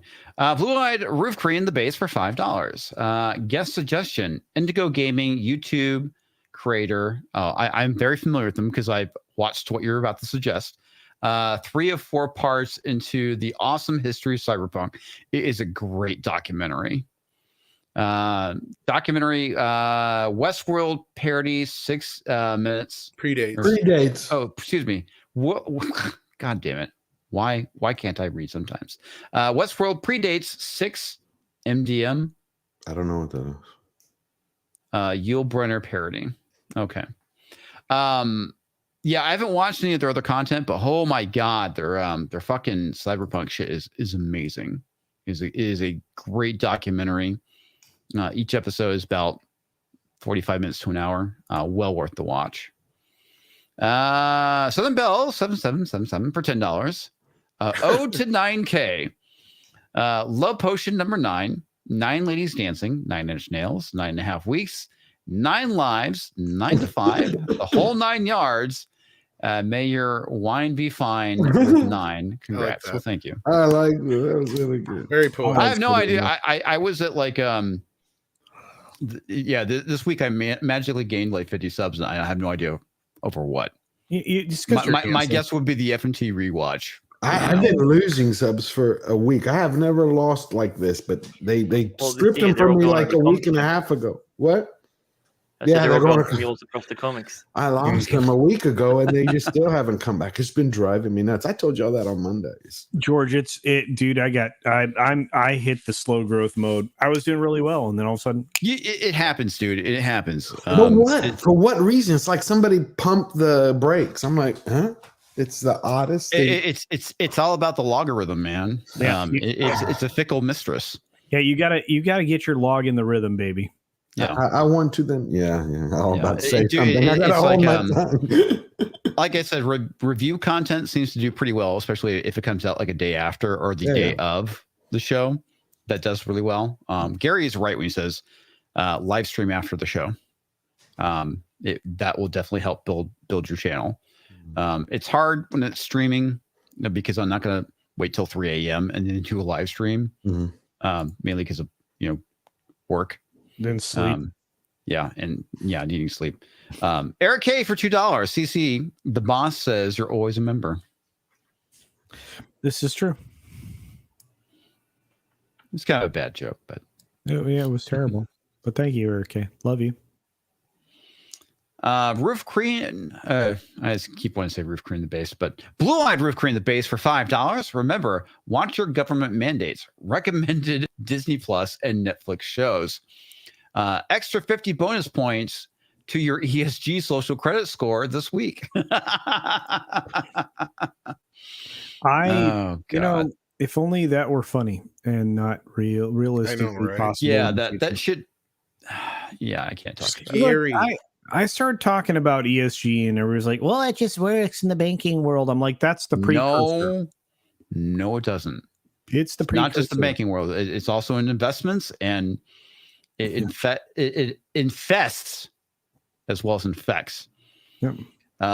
Companies that are owned by investment companies, they are very much so impacted by ESG. I see it on a daily basis. And you have to, you honestly look at what's happening. You have all these equity firms being formed with these giant amounts of capital. And then, once they have that, they go after entities that aren't interested, but suddenly become interested in, becoming a corporation and headed towards IPO. And then they become another little ant in the army of destroying everything around you. That's what's happening. Stone Cold Jeremy for $5. After Whoopi defending Michael Vick about the dog fighting scandal. Wow, I didn't know she did that. I no longer give her any credibility on anything she says. Dude, Stone Cold, I hear you, brother. I hear you. Yeah, what Michael Vick did was terrible. Eric K for $2. Launch all Fredos towards China in a trebuchet. I agree with that too. I probably ate them. Let's see here. Roof Korean. Did you know you can make that easier on yourself by just starring the super chats when they come in and other comments you want to highlight, and it'll put it in a separate spot, and then you don't have to keep looking for them? Really? Yeah, no awesome. How do you star them? How did you learn that? I learned that from my buddy, not Culture Casino. Just kidding. No, yeah, it was Culture Casino. Yeah, you're welcome, Tom. Oh, you top culture top Tom? I will have to remember that for when you hover over them, you'll see a little star at the top right corner. Yeah, it makes life way easier. Well, it does. It's awesome. I'm 500 hours away. It saved us 45 minutes the other day on the morning show. I was like, holy shit, I'm gonna make sure I do that every time now. Yeah, good deal. I'm gonna do pro tips from YouTubers. Blue-eyed Roof Korean the base for $5. How do we get to renounce citizenship? To trend with lefties like the chick from San Fran who did it to ski for China. Yeah, she did. Wow. Oh, actually, tell them it will totally own the right. Yeah, I think actually, denounce your citizenship. It will freaking own the right in this country. You can't get it back if you denounce it. At least that's how it used to be. You also can't buy a firearm if you denounce your citizenship. Hey, George, you don't have to explain the nuances, bro. You just have to say, hey, you want to get back at the right? You want to make sure that the right loses your access to your power. Denounce your citizenship in the United States. The United States is terrible. Denounce your citizenship now. Yep. If you want free healthcare, just go across the southern border, come across as an illegal immigrant, and you'll get everything for free. And you get a free flight to New York. So There you go. That's Biden's Build Back Better. We'll have to talk to the chick that renounced her citizenship. That skiing girl, San Francisco. I didn't hear about this. It's crazy. Today they announced it. Oh, good Lord. I don't know if that happened today, but it was in the news today. Oh, good Lord. All right. Commenting is dangerous for $5. Comics the General. Talks genius / madman. Culture. Integrity. Thank you. MrGrantGregory. Order / chaos. Tom the wild card. George the hero. Characters could be a comic. Thank you, commenting. I appreciate that, my friend. The hairy integrity. My pronouns on Twitter. Culture's the hairy integrity. Yeah. Oh man. Whenever I hear integrity, I just think integrity weed. South Park. Integrity. Rob Altus for $5. Comics. Why do we have to constantly switch to live chat? And what is top chat? I don't know, dude. That's a YouTube thing. Oh. Yeah. Top chat means that you're just getting the top chat. Live chat means you get all the chat. Yeah. What is top chat? How does it determine who's top? Filtered. In YouTube. How do they? Oh, they didn't tell. Oh, they look at your social score, George, and they put you up the top if you voted for Biden. And they're like, I blame George. Yeah, my social score would be fucked then. Yeah, same here. Toxic Man Flu for $5. Weed Wiser hair product number 9000. Dick's Division Stay Hard. Cream. He didn't spell cream, but it's cream. Oh, cream. Okay, gotcha. Rub vigorously for 15 minutes, and she will thank you later. or thank you later. Yeah. Either way. First time online, I'm nervous. I always hate doing that too, man. There's times where it's like I always will leave off when I type your, I'll sometimes type you because I'm dumb like that. I do that. Yeah. I learned to spell phonetically, right? So they had that whole phonics thing and all that stuff happen when I was doing that. I can't spell for shit. I can't spell for shit. I can't talk for shit or read for shit. I can't even spell the word phonetically, so I'm stuffed either way. Yeah. What's great is I was on the cusp of the CNC and the Did phonetics. You say you were on the cusp? Oh, I cusp. Went to the Jack Murphy school Murphy now. Yeah, I was like, damn, that's not culture. Cup. Have you noticed that Jack Murphy hasn't been on Timcast lately? He disappeared. It's like he's gone. I mean, where the hell did he go? The dude is the living ether right now. He was so fun to make fun of too, because he's such a cuck. I can't stand him. He realized if he shut up, it would go away. Just simply disappeared. Yeah. But TZ Canadian for $5. Shove it up your ass. Congrats. Wow. Oh my God. I gotta start over now. TZ Canadian for $5. Congrats on 9K comics. I have a blast listening to you rant. Honkum. Honk 'em. Honk A. Honk A. Honk A. Hey, Honk. Did you see that they got that? Oh shit! What was his name? They got him to talk to them. The guy who said he wouldn't talk to him. Now he says, Justin Trudeau. Yeah, not Trudeau.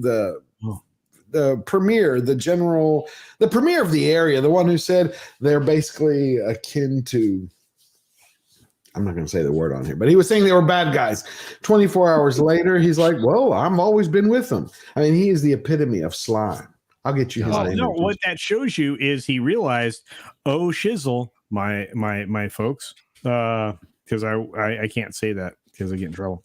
But I should probably support the people that, since the populist movement is growing here in my country, I should probably try to align myself with the populace. Yeah, always a smart idea. WG, you did not need to super chat me $50 for that comment, dude. But thank you very much, man. That's amazing. Honestly, man, I heard shin cancer.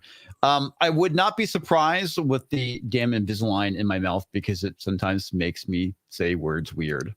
Hey, I mean, legit, there are times where I have like problems speaking. The great thing about that, comics, is because of your height, you're only at a 50% risk to get shin cancer than the rest of us normal height people. So yeah, there you go. I give you an A for effort.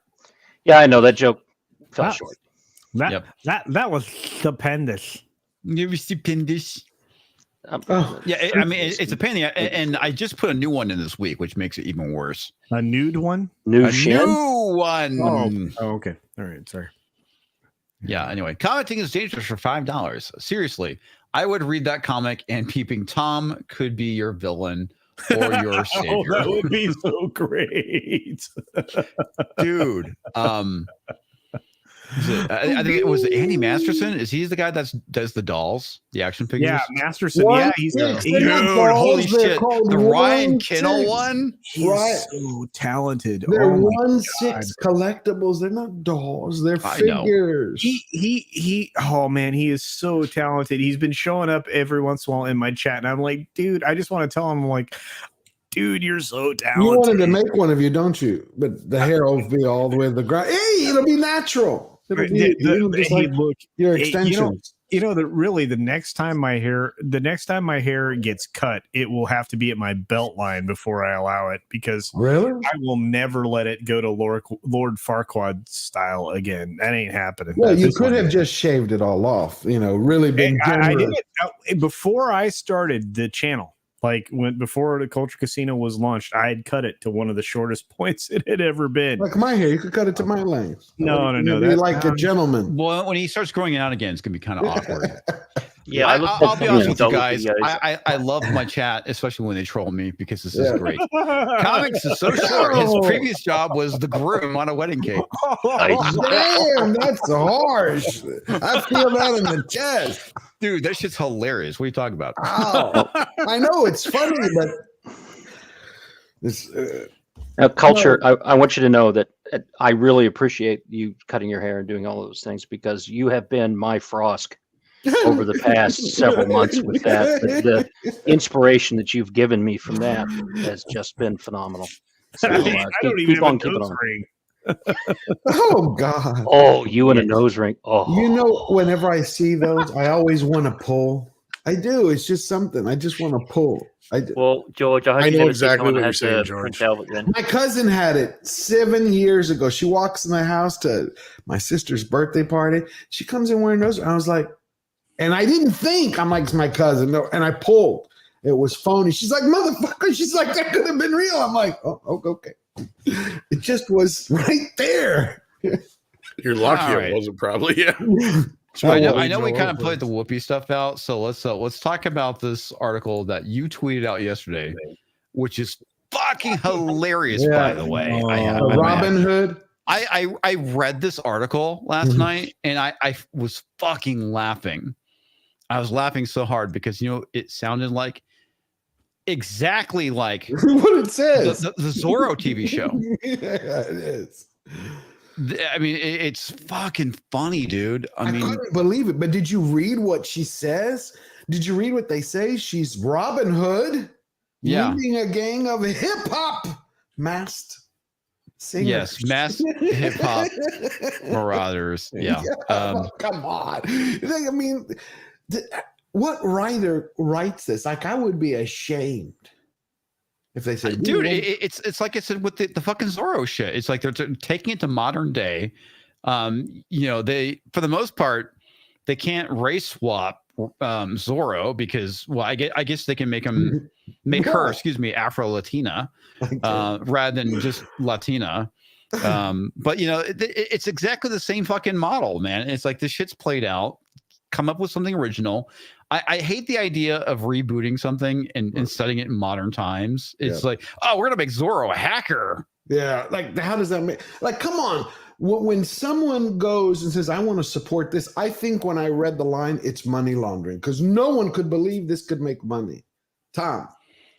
Well, here's the thing. Normally, I would be like, whatever, go ahead, because we've had so many Robin Hoods, so many Zorros, so many of these other things that are now in the public domain that give it a shot. The worst that could happen is you tried something different. It didn't work out, right? The best that could happen is you tried something different and it was fucking awesome. The problem we have now is this fucking woke culture bullshit. And that's what the problem is. Like, that's why I don't care to see this. Otherwise, I'd be like, whatever, give it a shot. With taking and not only that, the concept and running with it. What I don't want them to do is doing what they're doing here, making it Robin Hood in the modern age. Well, this sounds like a bad parody. Robin, as in the female name Robin. Yeah, I got Hood. No, I mean it's almost like it's a bad parody from like a movie where they're like, a movie about actors and shit, and it's like, or The Player or something like that, where they pitch a bad movie idea because it's so bad they'd never make a movie or show out of it. This does sound like that. Tropic Thunder. Well, here's the thing. It's like when we were talking about that, like poster Lord of the Rings. That's basically what this comes off as. Can I read this third paragraph? Yes, go ahead. Because this drove me crazy. So we have Robin Hood will reportedly tell the story of Robin Loxley, the leader of a masked hip hop band, The Hood, from Sherwood Towers. A complex of Sherwood Towers. I mean, come on. A complex of high-rise projects in the working class neighborhood of New Nottingham. The band robs from the rich and gives to poor, presumably meting out social justice and equity in the process. Here's where I have another problem. This clearly shows they do not understand the fundamental story of what Robin Hood is about. And this isn't totally their fault, but it is. Right? If they do a little bit of research, if you do a little bit of research, which you should do if you're going to do this, then you clearly see that the whole like Robin Hood robbing from the rich and giving to the poor is a very simplification of what he actually did. Well, that was Disney's fault. Well, yes and no. Like, Disney got it right still. The whole point was it's about Prince John taxing the people to the point where they're so fucking poor.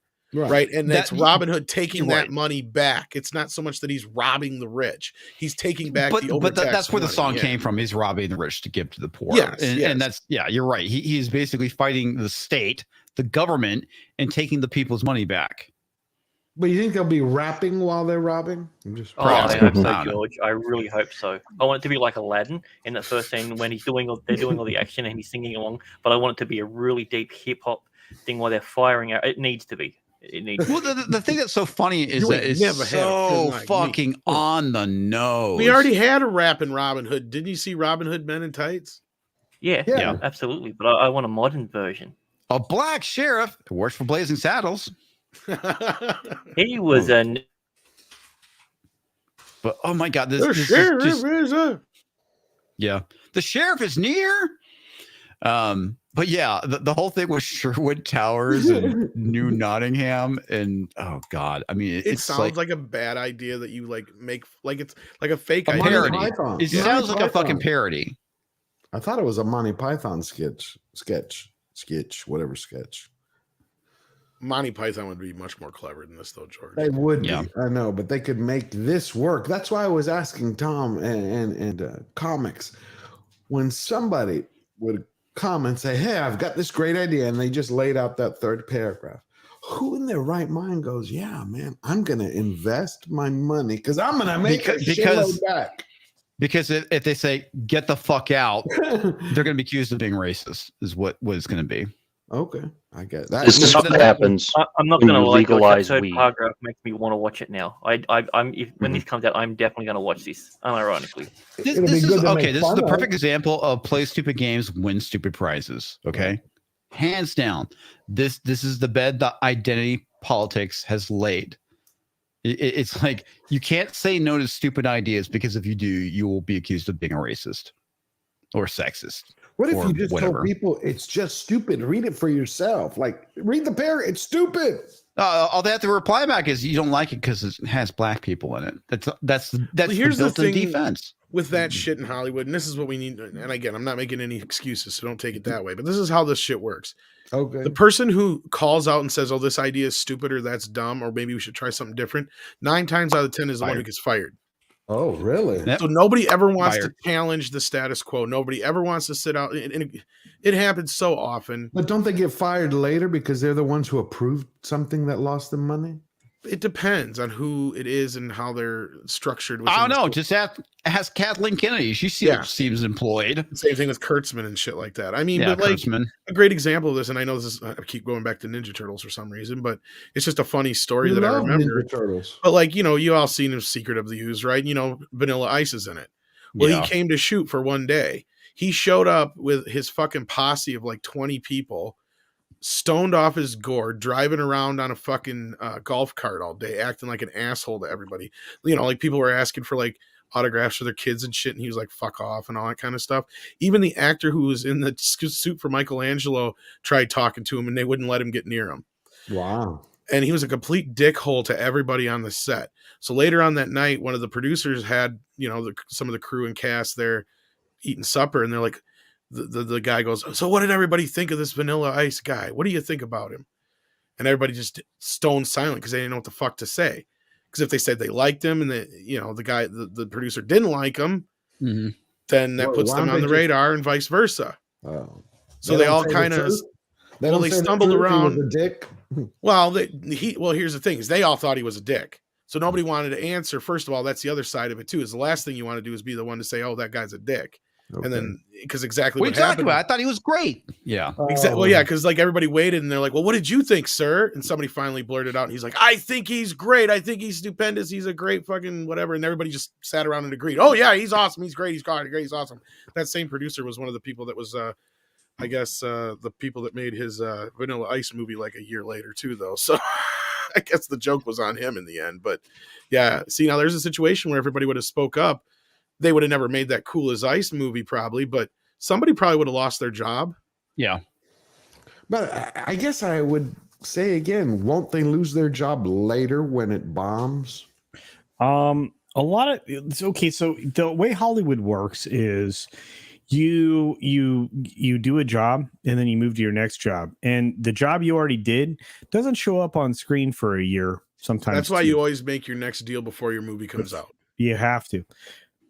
That way you're not bound to that. And if you're a hot property, you'll make multiple things before, it starts to get out that you suck ass. Like D&D did the last 3 seasons. Well, one movie can like kill your entire career. I mean, look at what happened to like Trevorrow. Now he's had to crawl back to Jurassic World. Well, Shia LaBeouf is another example. Shia LaBeouf is another example as far as actor wise too. What about that the director who Trank, who was supposed to be he's making a slow comeback, but and then Fantastic Four killed him. He'll never make a studio picture again. Never again. Not unless something that not he does.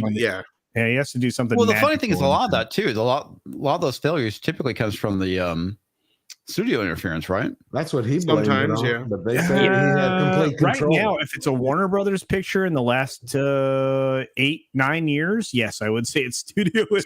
Sometimes it just all depends on who you are. Like J.J. Abrams is one of those guys who's smart enough to know when to get the fuck out the door. Yeah, he's like, oh shit, I made a great film. I'm gonna start this one, but then I'm gonna get the fuck out because it's gonna suck. And it's like, yeah, it's just like So with nobody Lost. can blame him. Yeah, He set himself up perfectly. He fucked up Star Trek, but he didn't make the third one, which made the least amount of money, which suffered from, the second film. You ask any Star Trek fan, they'll say that the third Star Trek film from the 2009 movies or whatever that set is one of the more Star Trek of the Star Trek movies. Yeah, but he had very little to nothing to do with it. Yeah. But it tanked at the box office. No. It takes the box office because the second one was terrible. Yeah, exactly. No, the one from 2015, 16 it came out. What are you? The one with Chris Pine. The third Oh, one with that Chris Pine. start. You mean Yeah, it was 2012 when that one came out. Was it already? Jesus. the one with Khan supposedly. Well, that one is the one that Khan, actually that tanked basically the came third out the year film. my brother died, and that was 2012. Yeah, Oh. see, the Khan one did well at the box office. It actually did better than the first one, but because that was jumping off the buzz of that first one. But that third movie suffered at the box office because everybody was pissed off at the second one. Yeah, because But as my point is more people ended up liking that third movie in the long run. It was more. But it didn't matter. Didn't matter because Well- it killed that franchise and that run. They're not making another one. They never will make another one. Not anytime soon, anyway. I thought Him riding around the back of a Tarantino was motorcycle making while it. Beastie Boys played wasn't exactly Star Trek. though. No. that's But- what No, people that were part saying. wasn't. The point I'm getting to, though, is JJ checked out for that third film. That's the one that tanked this franchise. Yeah, so they true, can't yeah. blame it on him. Right. Same thing with Star Wars. He went over there. He made the biggest Star Wars film. Actually, he made the biggest film of all fucking time with The Force Awakens.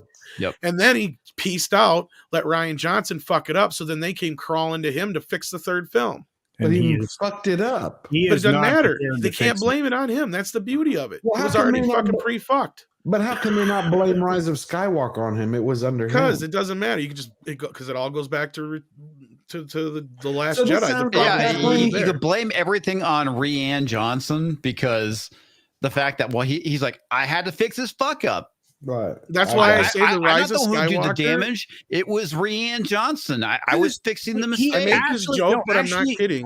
He said, wait a minute. Now, Tom, correct me if I'm wrong. What JJ said after Ruin Johnson destroyed everything was, hey, if you like the movie, that's great. Hey, if the movie sucked, you're right. Am I wrong? He played it like a politician because that's what he is. But I've said this before as a joke, but it's true. The Rise of Skywalker was the world's most expensive Twitter war between directors. It really was. Because you watch that movie, the first half That of was it is so him. petty when they talked about it as well. It was He's great. just shitting all over everything that Ryan set up, and then he's doing his own thing after that. And it's like, whatever. Yeah, it fucking sucks balls. Like either way you look at it, but it wasn't the Rise of Skywalker that tarnished the brand. It was the Last Jedi that did. The damage was already done. And that, so that's what I'm saying. He already got out the door, and he got the luxury of being begged to come back and try and fix the franchise. Mm-mm. Do you think that Dan and Dave have a chance of resurrecting their career? Fuck no. I mean, No, we could damn, do. bro. They're about to fuck up the 3-body problem. Are you kidding me? Well, we Jesus. haven't done Robin Hood and the Seven Dwarves. I mean, we could start meshing bad movies and doing things like that. I thought that was called not Ever After. What was that fucking TV show that they did where they mixed Once up all Upon the a fairy Time. tales? Once upon a time, Thank you. which was surprisingly good in the earlier seasons. Yes, yeah, when they had Jennifer Morrison, who was nice to look at. Oh, wait, she's not there to be ogled. Or what Frost said? I forget. She's not there for you to jerk off to. Jerk off. Yeah, basically bangable. We're not Too there late to for look that. Easy on the eyes. Is Ah, she that's said? what it is. Yes, Okay. easy on the eyes. No, but let me tell you, Jennifer Morrison was great in that, and she did very well. And then they got to season 4, and it crashed. What was And it about? I heard about it before. Once upon a time. It's What just is it's just a modern day version of current fairy tales. So essentially, the world of fairy tales exists in the real world. real What world. happens was they came to the real world, which was a part of a curse. it? And then they slowly find out that they're actually part of a story. They're actually a part of the story. Is this world. the one that's And then- produced by Disney? Oh yeah, no, yeah, I yeah. don't think it was. No, it was Disney, 100%. Was 100% Disney. Oh ABC. yeah, it was fucking ABC. It's totally Disney. Yeah, because they pulled in shit from the actual Disney Yeah, films. and I've been. remember now what Yeah, I you're was at talking the, about. I was at the lot and on the set. So yes, yes. Oh, you were there? Cool. Yes, he was. He also played Captain Hook. Were you I did playing? not. Were you playing are a lying. Martian?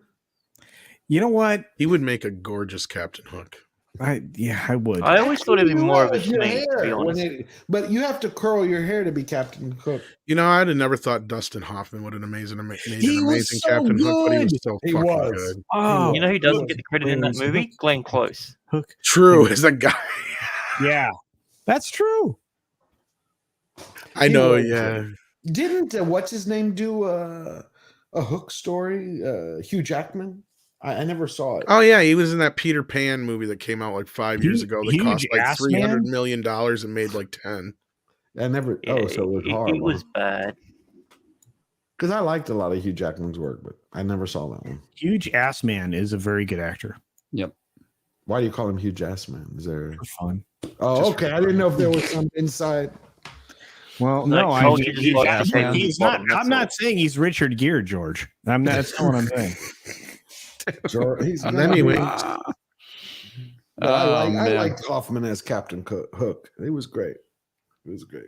Oh God, yeah. The Robin Williams movie Hook was good. Yeah, It I was liked so good. Rufio. yeah. Oh, see, and that's my Dude, I you can love update stuff like that. You can do that kind of thing. You can make it work.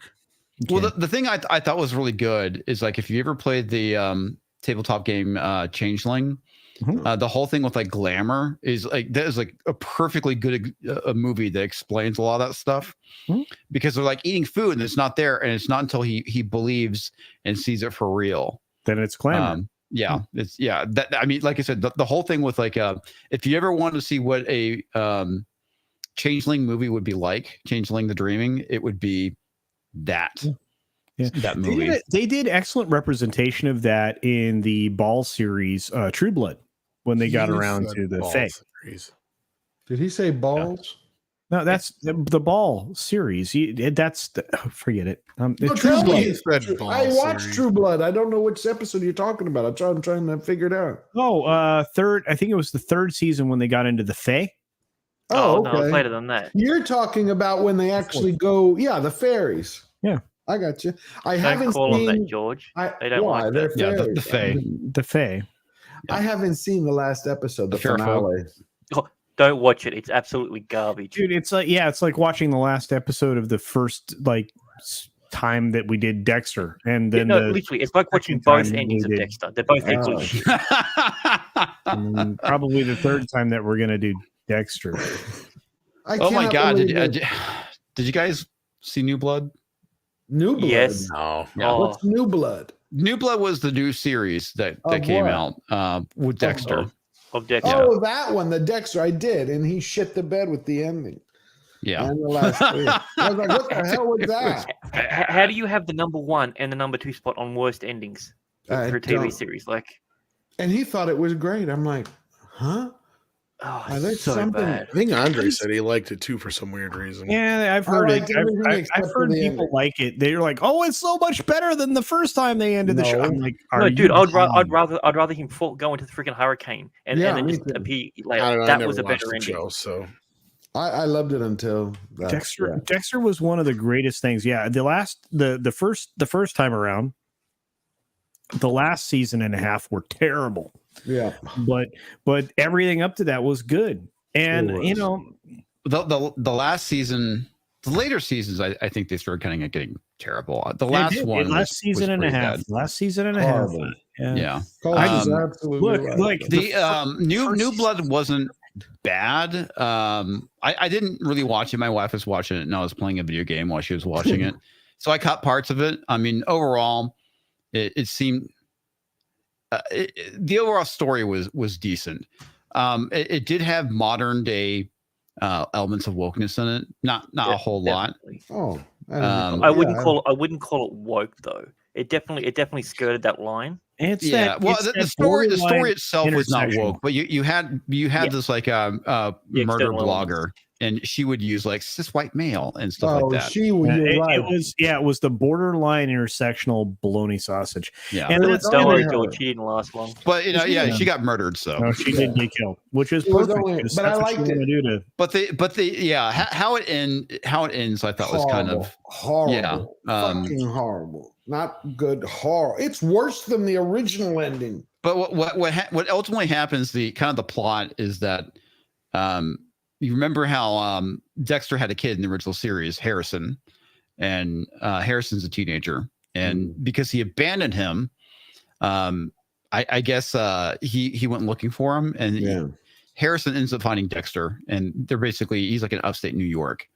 And that I don't know if I got the impression he was a lumberjack at the end of the series. But apparently he's just like an odd jobs kind of guy. He was in Oregon, and then things got a bit heated there, so he moved up to that place for the last 5 years. Yep. Oh, okay, gotcha.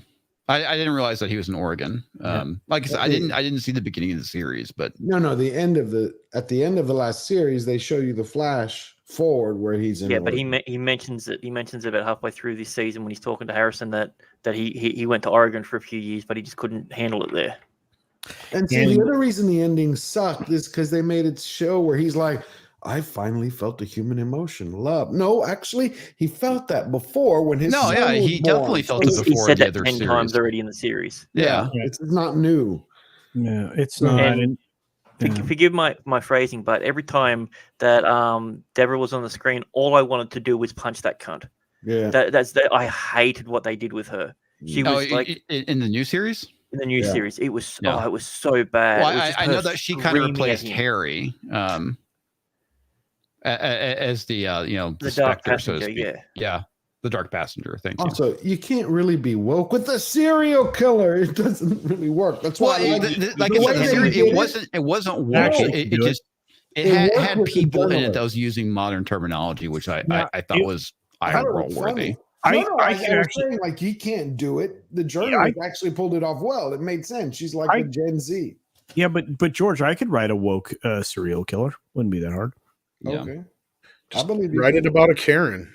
I thought they did a movie on that. They did, but they fucked it up. They did it backwards. They didn't understand what a real Karen is. Yeah. So Josh says Deborah in the original series was annoying. It was an annoying thought. She was actually pretty fucking annoying.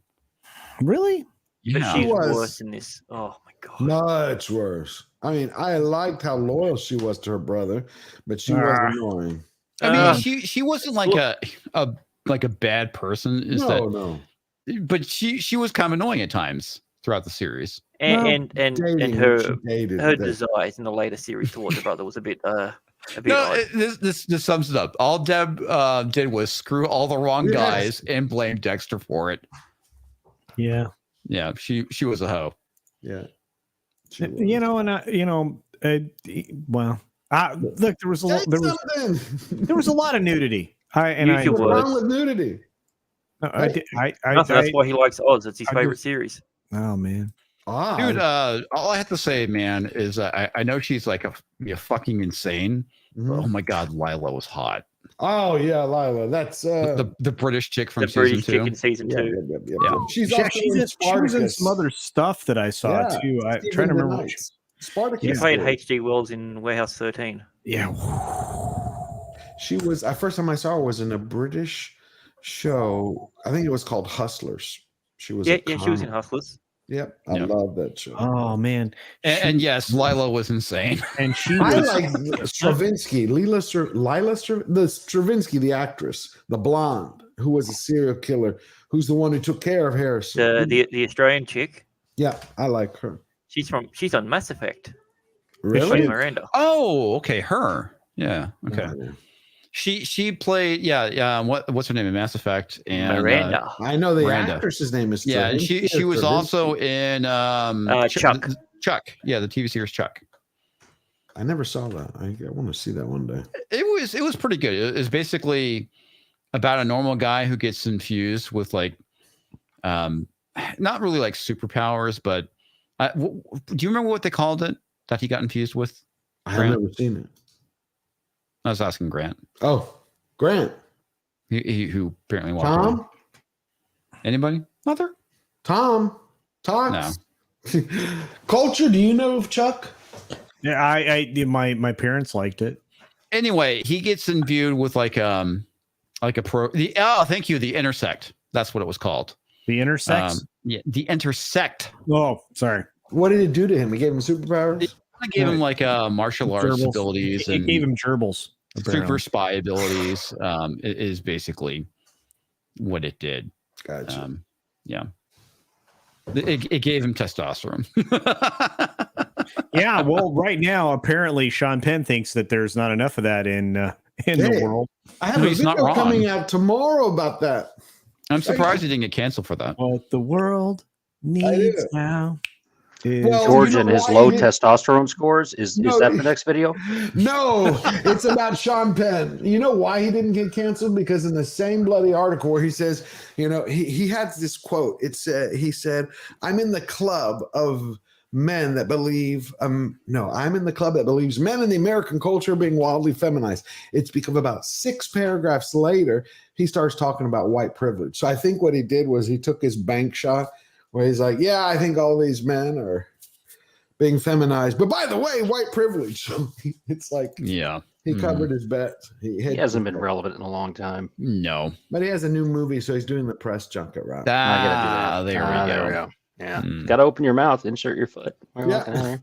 And he had his daughter with him when he was making these statements. So the other, Thandie Newton from Westworld's like, basically tweeting at him like, how could you say all this? You used to be cool and you're now a motherfucker, and all this. And on top of it, she goes, and you had the little mite with you. How could you do this in front of your daughter? So I'm like, mite either is a British slang for something nice, or she doesn't really think a lot about his daughter.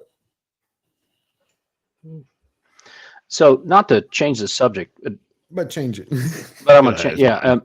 The last series that I saw that I thought started strong and was good all the way through to the ending was Boardwalk Empire. Have any of you seen that? Yes. With Steve Buscemi? Absolutely.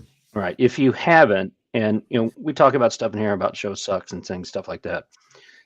Steve Buscemi's a powerful actor. Doesn't matter wherever he's in, whatever he's doing, whether it's an Adam Sandler thing or he's doing something serious. But if you have the opportunity to go and see Boardwalk Empire and you like those kind of Dexter-like shows, right? It's raw, it's out there. There's blood, gore, prostitution, all the things that culture loves. Nudity in gladiator films, things like that. Yeah. So, yeah, I liked it. I just didn't like the way they ended it. You know what? I actually did. I mean, you like so you have a gangster. Yeah, you have a gangster. Right there is no happy ending. I know, right? but he was right there. I was, you wanted him to. He was just about, it's one of the, I rarely like a show that is parodies and shows me real life. Like I have enough tragedy in my life now. Right. I want to go somewhere and watch Star Wars, which is a science fantasy, right? I want to see that. I want to see Star Trek where we've solved all these problems. Right. That's the problem. That's why they've killed Star Trek. They killed Star Trek when they said, okay, there's no hope, right? We're not going to solve any of these problems. They're going to get worse. And there was a specific episode of The Next Generation where they were talking about warp drive destroying space. Oh, I remember. I saw that. That. And that was it for me, was Star Trek at that point. Because I'm like, no. You can give me some of the stuff about, the subtlety that they did with the faces in the original series, one side being black, one side being white, those kind of things and stuff from there. Those kind of subtle, good writing things, that's fine. Right. But it's there for hope. Yeah, absolutely. Right? It's there for escapism. I don't need real life. And for me, Boardwalk Empire is one of the few where that ending made sense to me. He's not going to ride off in the sunset, right? But he's a gangster. He's a hard man. He's killed people without remorse and without hesitation. And okay, I finally got it. Bam. I figured because he had given it up for 10 years and because it wasn't life, I was like, but then I looked him up and historically he died broke. Yeah. I was so interested in that. I thought they were going to give him that Hollywoodish ending the one time I wanted it. Like kind of The Sopranos, the way he ended, because it was the same writer, if I recall. Well, they kind of left The Sopranos kind of like open-ended, right? Right, but I like The Sopranos ending. Why? Well, and the other thing too, it's like I know with Vikings, they when they killed off Ragnar Lothbrok. I hated that. But the funny thing is that's actually how he allegedly died with his snakes. But George, that Hollywood ending you were talking about, how would that have gone down for Buscemi's character? Well, because when you watch the last season, and Tox, correct me if I'm wrong, but he left the business for, they either said a few years or 10 years. Like you saw him almost a decade. Criminal. It was like a decade. Yeah. Yeah, I Yeah, mean, he got out. He all that. intentionally got out. Yeah, Right. so I was like, he learned his lesson. He got the hell out because he kept seeing that every problem that he tried to fix, he kept making it worse. Well, it's a lesson in responsibility, right? And we were talking about that earlier.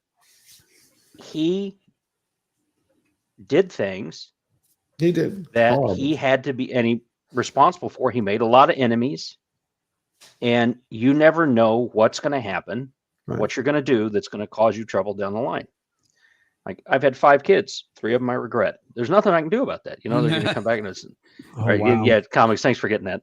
But he went out, sowed his seeds out there of violence, right? And then he got out of it. He figured it out, all that stuff, and it came back and killed him. It's it's almost a Christian redemption story. It is. I'm good with a certain level of there's not always a happy ending. Just not all the time, right?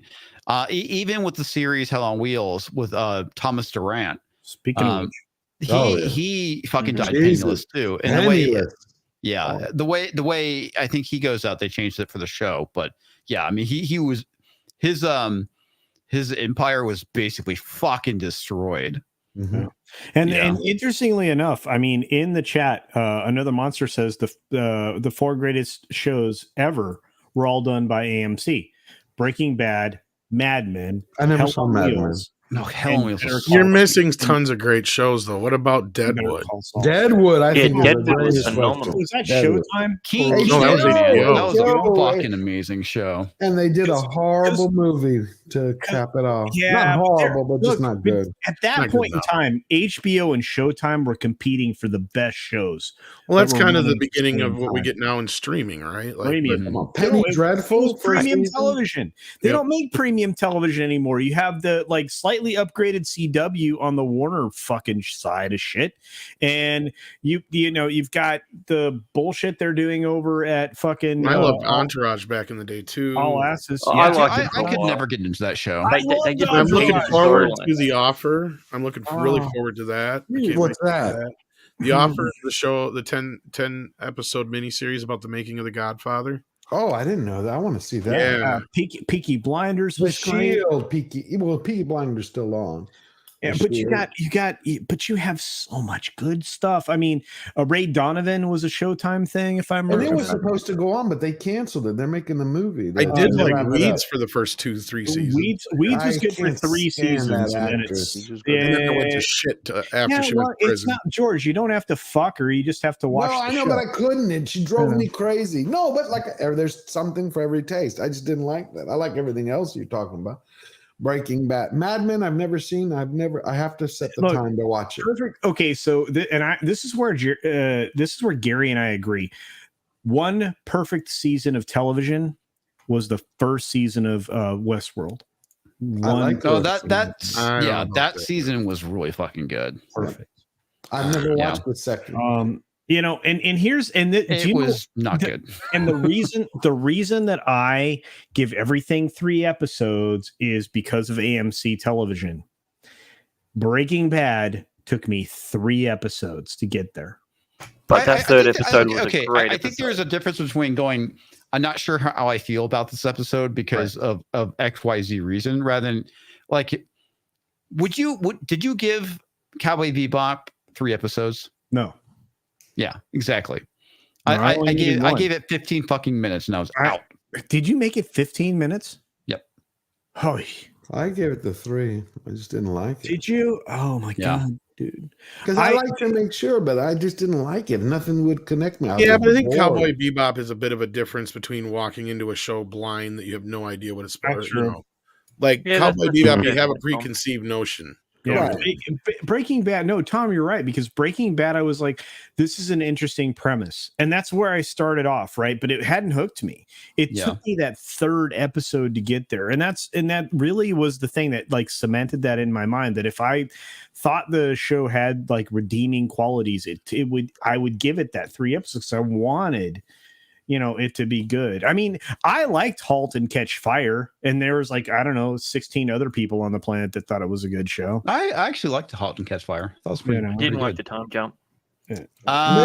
Josh also points out same with the Peacemaker. Yeah, I 45 minutes in, I stopped watching. There was I couldn't watch Breaking Bad.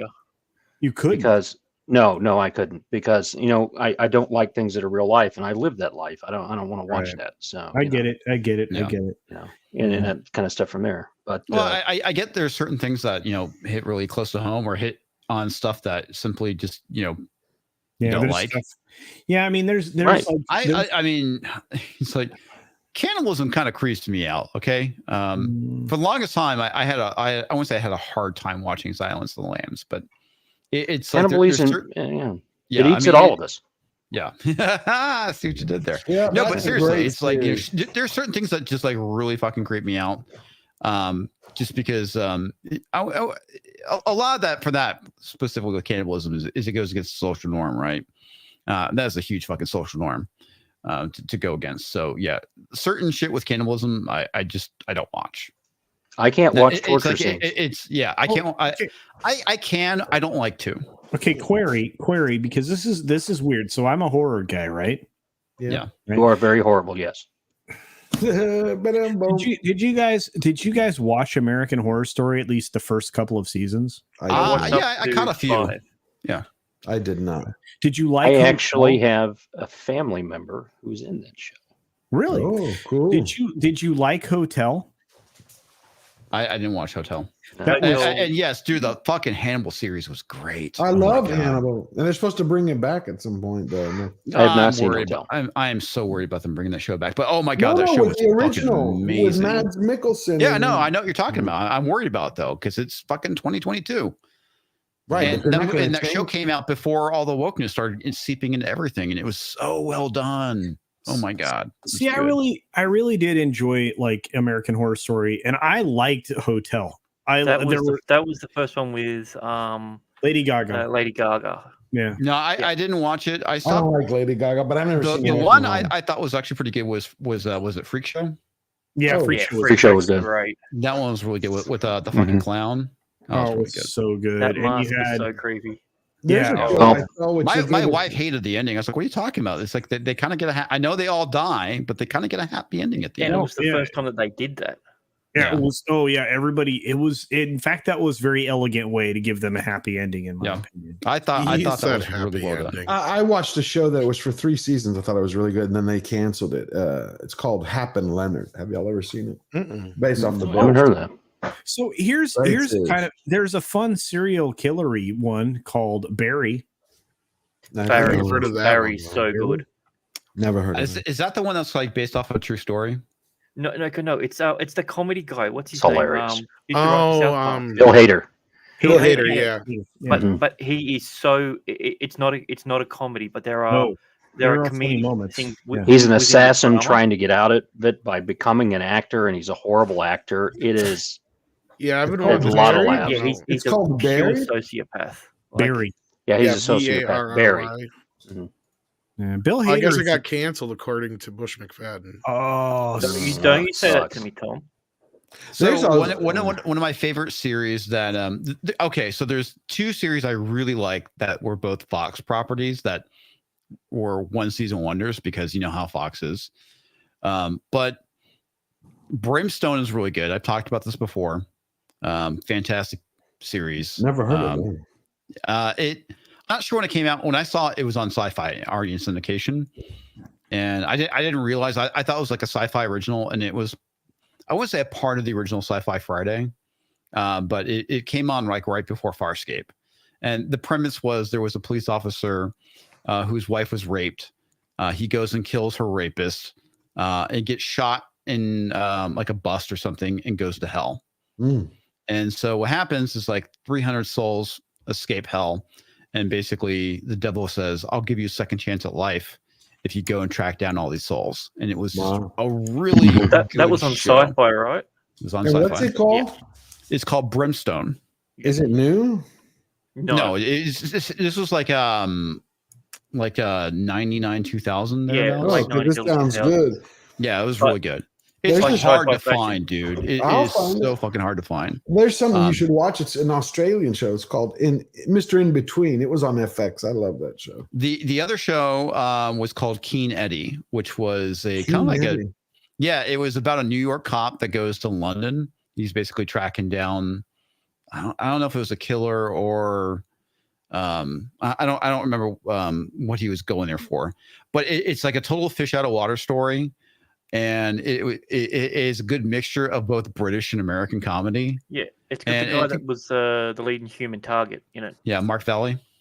It could be his name. Yeah, that's all I remember him from. Yeah, that was the guy.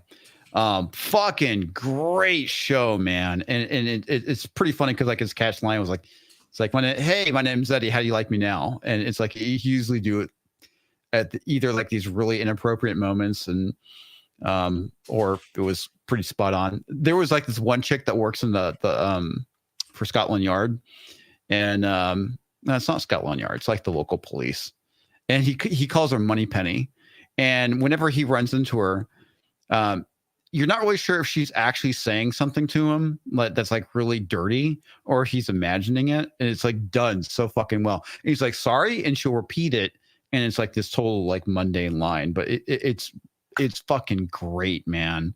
Really good series. Can't talk. Really good series. There we go. It was really good series. It was. Yeah, it's the fucking Invisalign, man. Yeah. That's all right, comics. You're improving yourself. We're here to support you. No, you're just here to make fun of me. Right. Yeah, true support. Oh shit, dude. Sorry, I didn't realize that we had stuff from Ko-Fi, man. Normally I see it. Let me refresh real quick. Wait, I have a. Oh wow. Okay. Wow. We have several here. So one from Mr. Tickle Trunk. In the news, she poo-poos 40s German Jews because she has no clue. Whoopi's a loopy, heavy booty with more problems than a rundown, useless hoopty. Yeah. Yep. That was Mr. Tickle Trunk for $3. Wow. And Elagabalus has one for $3. Something's wrong when Nick Weiser is the linchpin of the sketch. I'm trying to limit my Nazi-themed stories to one per month. Hail to the panel and chat. P.S. Can't wait till the members stream. Can't wait. Can't wait till the members stream. And Mr. Tickle Trunk has another one for $6. 9. Yeah. Limerick. While Whoopi was on The View, her chucklehead friend should have thrown her a clue. Thinking she's an expert on race, she showed us she's actually a disgrace. Doesn't know the first thing about WW2. No, that was great, man. Yeah. Oh, beautiful. Very, very I don't know well why, written. but I thought it was going to end in Jew face for some odd reason. What? I don't know why when I heard it. I was just like, is he going to end in Jew face? I don't know why. I just thought it. Uncomfortable. So many comments. Yeah. Don't want comics to get a you heard strike. about the whole Helen Mirren thing, right? Yeah, that's why it was on my mind. Yeah. Jesus. It was always on my mind. Comics, you check the private chat. Yeah, I just saw it. You got to bail, man. Yeah, I All did. right. Just because they're having sleep. Okay, thank you. Just threw it on me. Thank you, I everybody, really for wanted having to see this scene too, man. Oh, are George. you going to show it? I can wait until I've been shows waiting it. for a good moment, but yeah. Okay, let him show fine, it. Tom. Whoop it out. I Tom. checked it. It doesn't get a copyright claim, so you'll be Okay. fine. You go. This is girl. an outtake from Ghostbusters. There's 90 minutes of dailies on top of all kinds of other shit. This is just a hilarious outtake. It's not like superbly great or anything, but it's cool to see, and considering some of the shit we get nowadays is so funny.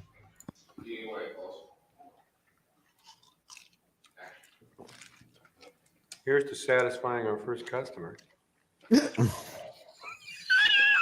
I'll drink to that. I'm gonna need to draw some petty cash.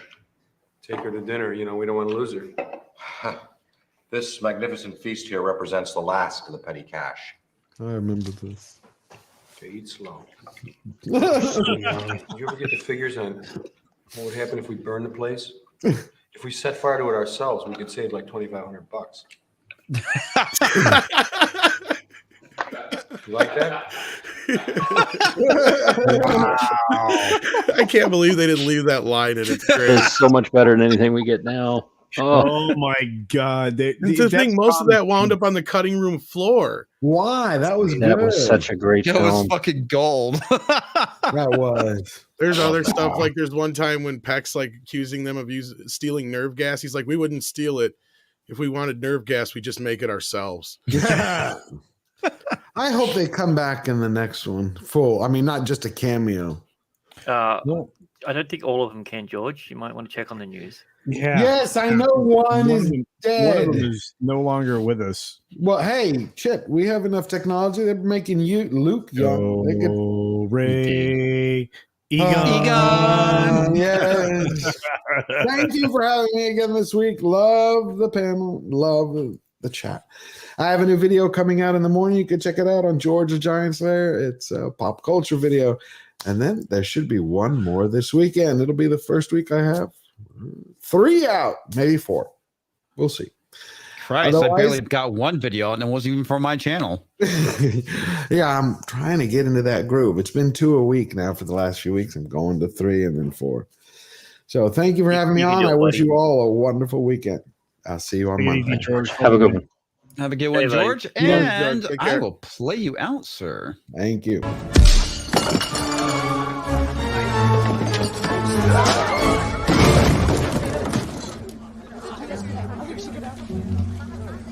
That's not how the Force works. No ticket. Oh, no. Oh, wow. man. That's funny. I gotta find a comment from Southern Belle because she actually knows about Keenetti. Keenetti was on for 7 episodes before Fox canceled it. And I got the DVD set, which means I watched every single episode. Did you guys even the unaired ones? Did you guys ever watch Eddie Izzard's show called The Riches? Yes, it was pretty good. Mm-hmm. That was good. There's like 2 seasons of that. It's pretty good. Yep. All right, we're gonna get some super chats and we'll call it a night, guys. Mr. GrantGregory for $5 didgeridoo. Show if you like your super chat slurred, shush spoken in shush, a serious tone with slurs and lisps, then this is the place for you. Comes as script. I did it extra special for you, Grant. I thought I was a dick. Thank God I was recording that. Well, it is on a live stream, which you could probably go and pull later on. Comics obviously said that with something in his mouth. Suck for fuck attack. It's called acting, toxic man flu. Edging? Acting. Oh. I was like, dang. Rim job? What? Sorry. Go ahead. Hey, whatever you do, Toxic, in your spare time, that's all you, baby. That's all you. I was like edging, bro. Yeah. Anyway, Toxic Man Flu for $5. Now all you, now all of you can see how much stupid shit I don't say in chat after this many drinks. We have the private chat's been full of this stuff. Oh yeah. TZ Canadian for $5. Jason Kinney is primer of Alberta. Premier. Sorry. Premier. Fucking primer. John Kennedy is premier of Alberta, and Aaron O'Toole was forced out as leader of the Conservative Party. Now we just need to find Waldo Castro Trudeau. It's true. Where's Waldo? I heard he's hiding in America. Yeah, look, I gotta tell you, this guy is not liked. Especially after this shit, dude. Yeah, Doesn't he have a brother, Hugh O'Toole? Or Hugh O'Toole, sorry. No, I thought it was Giant Tool. Yeah, there's that too. Jesus Davila for $1.99 with a big thumbs up. Thank you, sir. And we also have another super chat from Flaccid Phoenix for $5. If you had to cast Steve Buscemi in the MCU or DC movie, who would he play? He is beautiful. I would smash that. Scarecrow. Oh God, yeah. Wow, that would be amazing. I've casted that in my head so long. I was going to say Weasel, but yeah, Scarecrow's too good. Who was the best bartender superhero? Bartender superhero? Duffman. Duffman? Yeah. There you go. Buscemi could make an interesting Joker too, though. Yeah. Oh shit. There's not really anything Steve Buscemi can't do. No. I don't want him to be really. And in my headcanon, he also plays Krang in TMNT to bring it back to TMNT. The 6 degrees like that. of TMNT. Yeah, you ought to make that game, Tom. You really should. You can bring anything back to Teenage Ninja Mutant Turtles within 2 or 3 seconds. I love that because you just called it what my dad always did, Teenage Ninja Mutant Turtles. Yeah. And my grandma, she would call them Nintendo Turtles. Nintendo Turtles. Oh, God. I'm old. Bruce Lombardo of Dixivision for $5. There's not enough chicanery in your super chats. Super chats. The super chats. Super chats. I like chicanery. That's a cool word. Yeah, chicanery is a cool word. Chicanery is one of those. Chicanery is a word that does not get used. I was just going to say that, comics. It does not. I've used it and people laugh at me. I use a lot of words like that all the time. No, that's why we love they're you. just laughing at you, Colstern. Oh. And laugh at you. Yep. With you. Yeah. I know so many kids who used to say 3CPO, man. Yeah. Drove me or Dark Vader. 3CPO. Oh, yeah, Darth Vader. I hated that. Darth I was Vader. like, please. Darth Vader. Darth. That is the worst. Yeah. Commenting is dangerous. Constitution. This is the best FNG related chat next to Odin's chat. You do a great job, sir. Oh, thank you very much. No, thank you. Boy, so we're just behind I see a bunch of Brahmabull Christian now loonies. has a new icon here. What was that, Tox? So we're just behind a bunch of Christian loonies who like pizza or an Odin's chat. So. Wow. That's rough characterization. Brahmabull. That was all for clips of Comics Division saying Steve Buscemi was hot and he would smash that. Oh, you're an ass. Wah, wah, wah. Yeah, no, I'm still recording, so I've got all that. Yep. All right. 0-hour discussions with Jam Cruz for 25 Filipino pesos with nothing to say. How's it going, Jam Cruz? Good to see you, man. All right, guys. Where can they find you, the Toxic Man Flu, with your very phallic-looking disease molecule? It is not anything to do with a certain molecule that we've been dealing with for years that has balls on it. No, it is not. A lot of testicles there. Yeah, it's a lot. There's some spikiness there, I would say, also. Oh, look, it's Valiant Renegade. Yeah, there we go. No, You can find me on Twitter, mine's as Toxic Man Flu. I'm in the chats here, in and around. And I also have a YouTube channel. It's got 2 horribly crude videos in it. And if you want to see them, go right ahead. No promises. But Comics, thanks for letting me be on here today. I know we were running a little short with people, but glad to meet Tom and George for the first time. Haven't we been on a stream before together? No, I think not like on with. It was after because it's just okay. I was a going to say little behind the scenes stuff. Tox is typically in the back. You gotta forgive me on that. Shit melds, man. Yeah, because Tom is my mod. Because Tox is my main mod, and basically he can private message me. Bottom bitch of the Dix division. Yeah, that's right. You saw it here first, folks. Toxic Man Flu is the bottom bitch of the Dix division. Anyway, so he's in the back room and he's there to message me when things are getting out of hand. Anyway, so Tom, you probably talked to him last time, or last week, when we were done with the show. Anyway, let me get these 2 super chats out of the way real quick. Which is really funny because since Tom already said it, I can't ruin it now, which is Valiant Renegade. For $9.99, I'm going to enjoy the late night bourbon and watch this crazy crew wrap a great show. Hail to the Dix division. Well, thank you, sir. Valiant Renegade. I like that guy. Yep. Because normally I say like Vigilant Renegade. Yeah, I have a habit of doing that as well. See, it would have been even funnier if you did, because I just said his fucking name. See, I contemplated it. You missed joke opportunity number 4. Well. How do you say that? Warrior. Okay. Come out and play. Where's like that screw with my dyslexic brain? For $5, imagine the sound generated from all those rigs honking in downtown Ottawa. IMFO, Freedom Convoy 2020. Laughing my fucking ass off. Oh, IMFO. Okay. L. Laughing. It looked like an L. That is an L. Laughing my fucking ass off. Oh, sorry. I'm gonna. Yeah, wow. You need to learn your lead speak again, bro. It's much more fun when I just say LMFAO because I can. Anyway, yes, I know it's laughing my fucking ass off. Okay. And I'm tired. I need a nap and some bourbon. Not necessarily in that order. Valiant Renegade for another $4.99. You're getting better comics. Cheers. I want bourbon. I want a scotch. I want beer. What the? That's what I'm saying. What the? Exactly. Can you make that bigger? Yeah, hang on.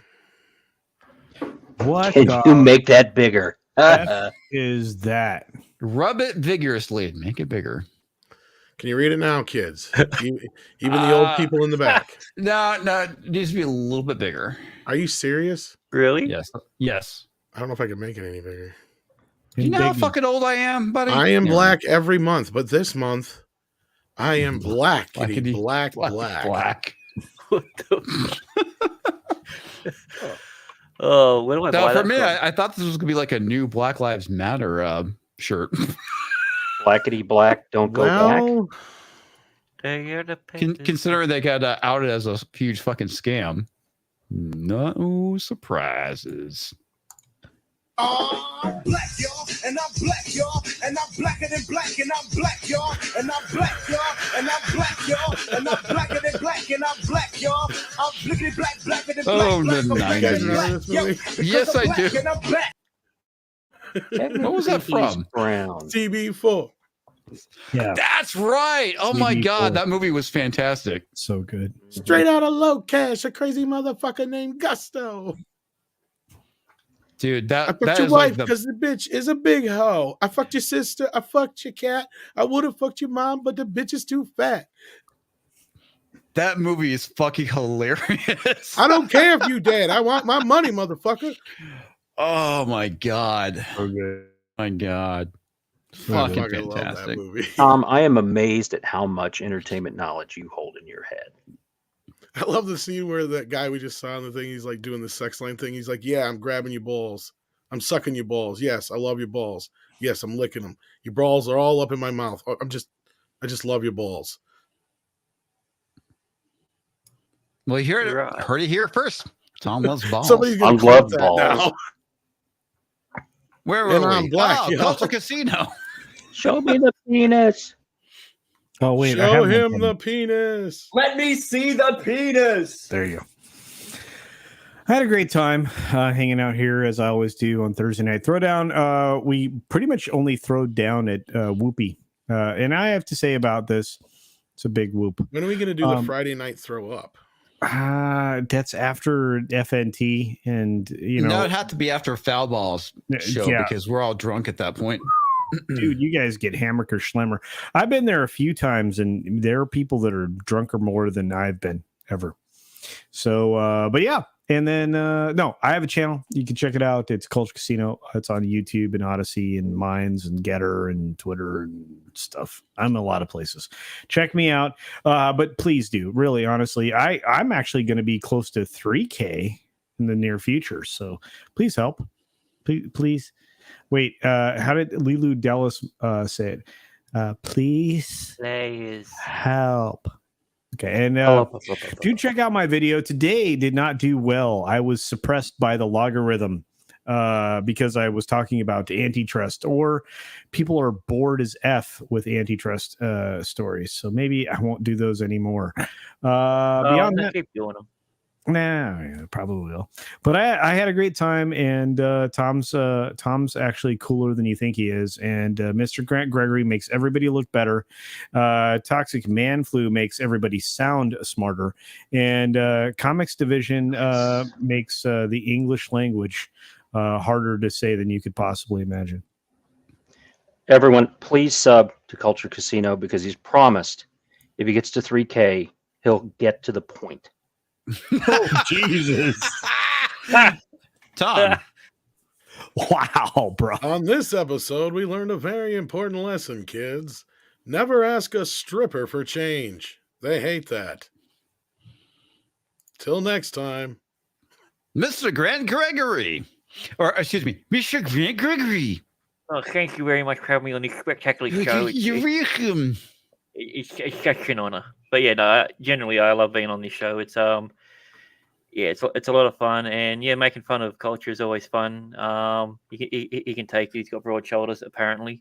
Yeah, it's good to see Tox finally on stream. That's not a member stream, so let's hope we see more of him. And Tom, I don't like being around Tom because all the knowledge that I have about stuff, he always has a bit more. So I always feel dumber by proxy. So I want to get on the stream with Tom when he's like really drunk and just forgetting things, so I feel smart. I don't get drunk.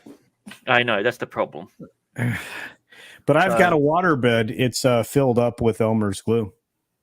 I have no idea what that is. That sounds really disgusting. Tom knows what that is. It's a song. Well, okay then. You filled your bed up with a song? No. Oh, fuck. Are you sure it was Elmer's glue? It wasn't me. We'll see you. Monday or something. Yeah. Balls.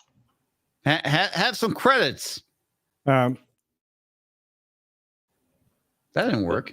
No, I was going to say, suck on my salty chocolate. Thanks for watching. Make sure to like, share, and comment, and subscribe if you're new to the channel. A huge thanks to all the Subscribe Star supporters. Without you, Comics Division would probably be crying in a corner somewhere. Well, hello there, big spenders. HMStix, Roger the Shrubber, and Toxic Man Blue. I'm a sucker with a lot of dough. Crazy Catguy, MrGrantGregory, DJ.O, and David Blair. Take my money, damn it. Katina Martin, Brahmabull, Commander Ed Straker of Shadow, TerminusEst, Elagabalus, DariusM, Commenting is Dangerous, Salty Texas C, LDH27513, Subscriber number 22F2C6C3, J.A.F.O, Dexidoodle, Mech AG94, and that 70s rock fan. I'll buy that for $1.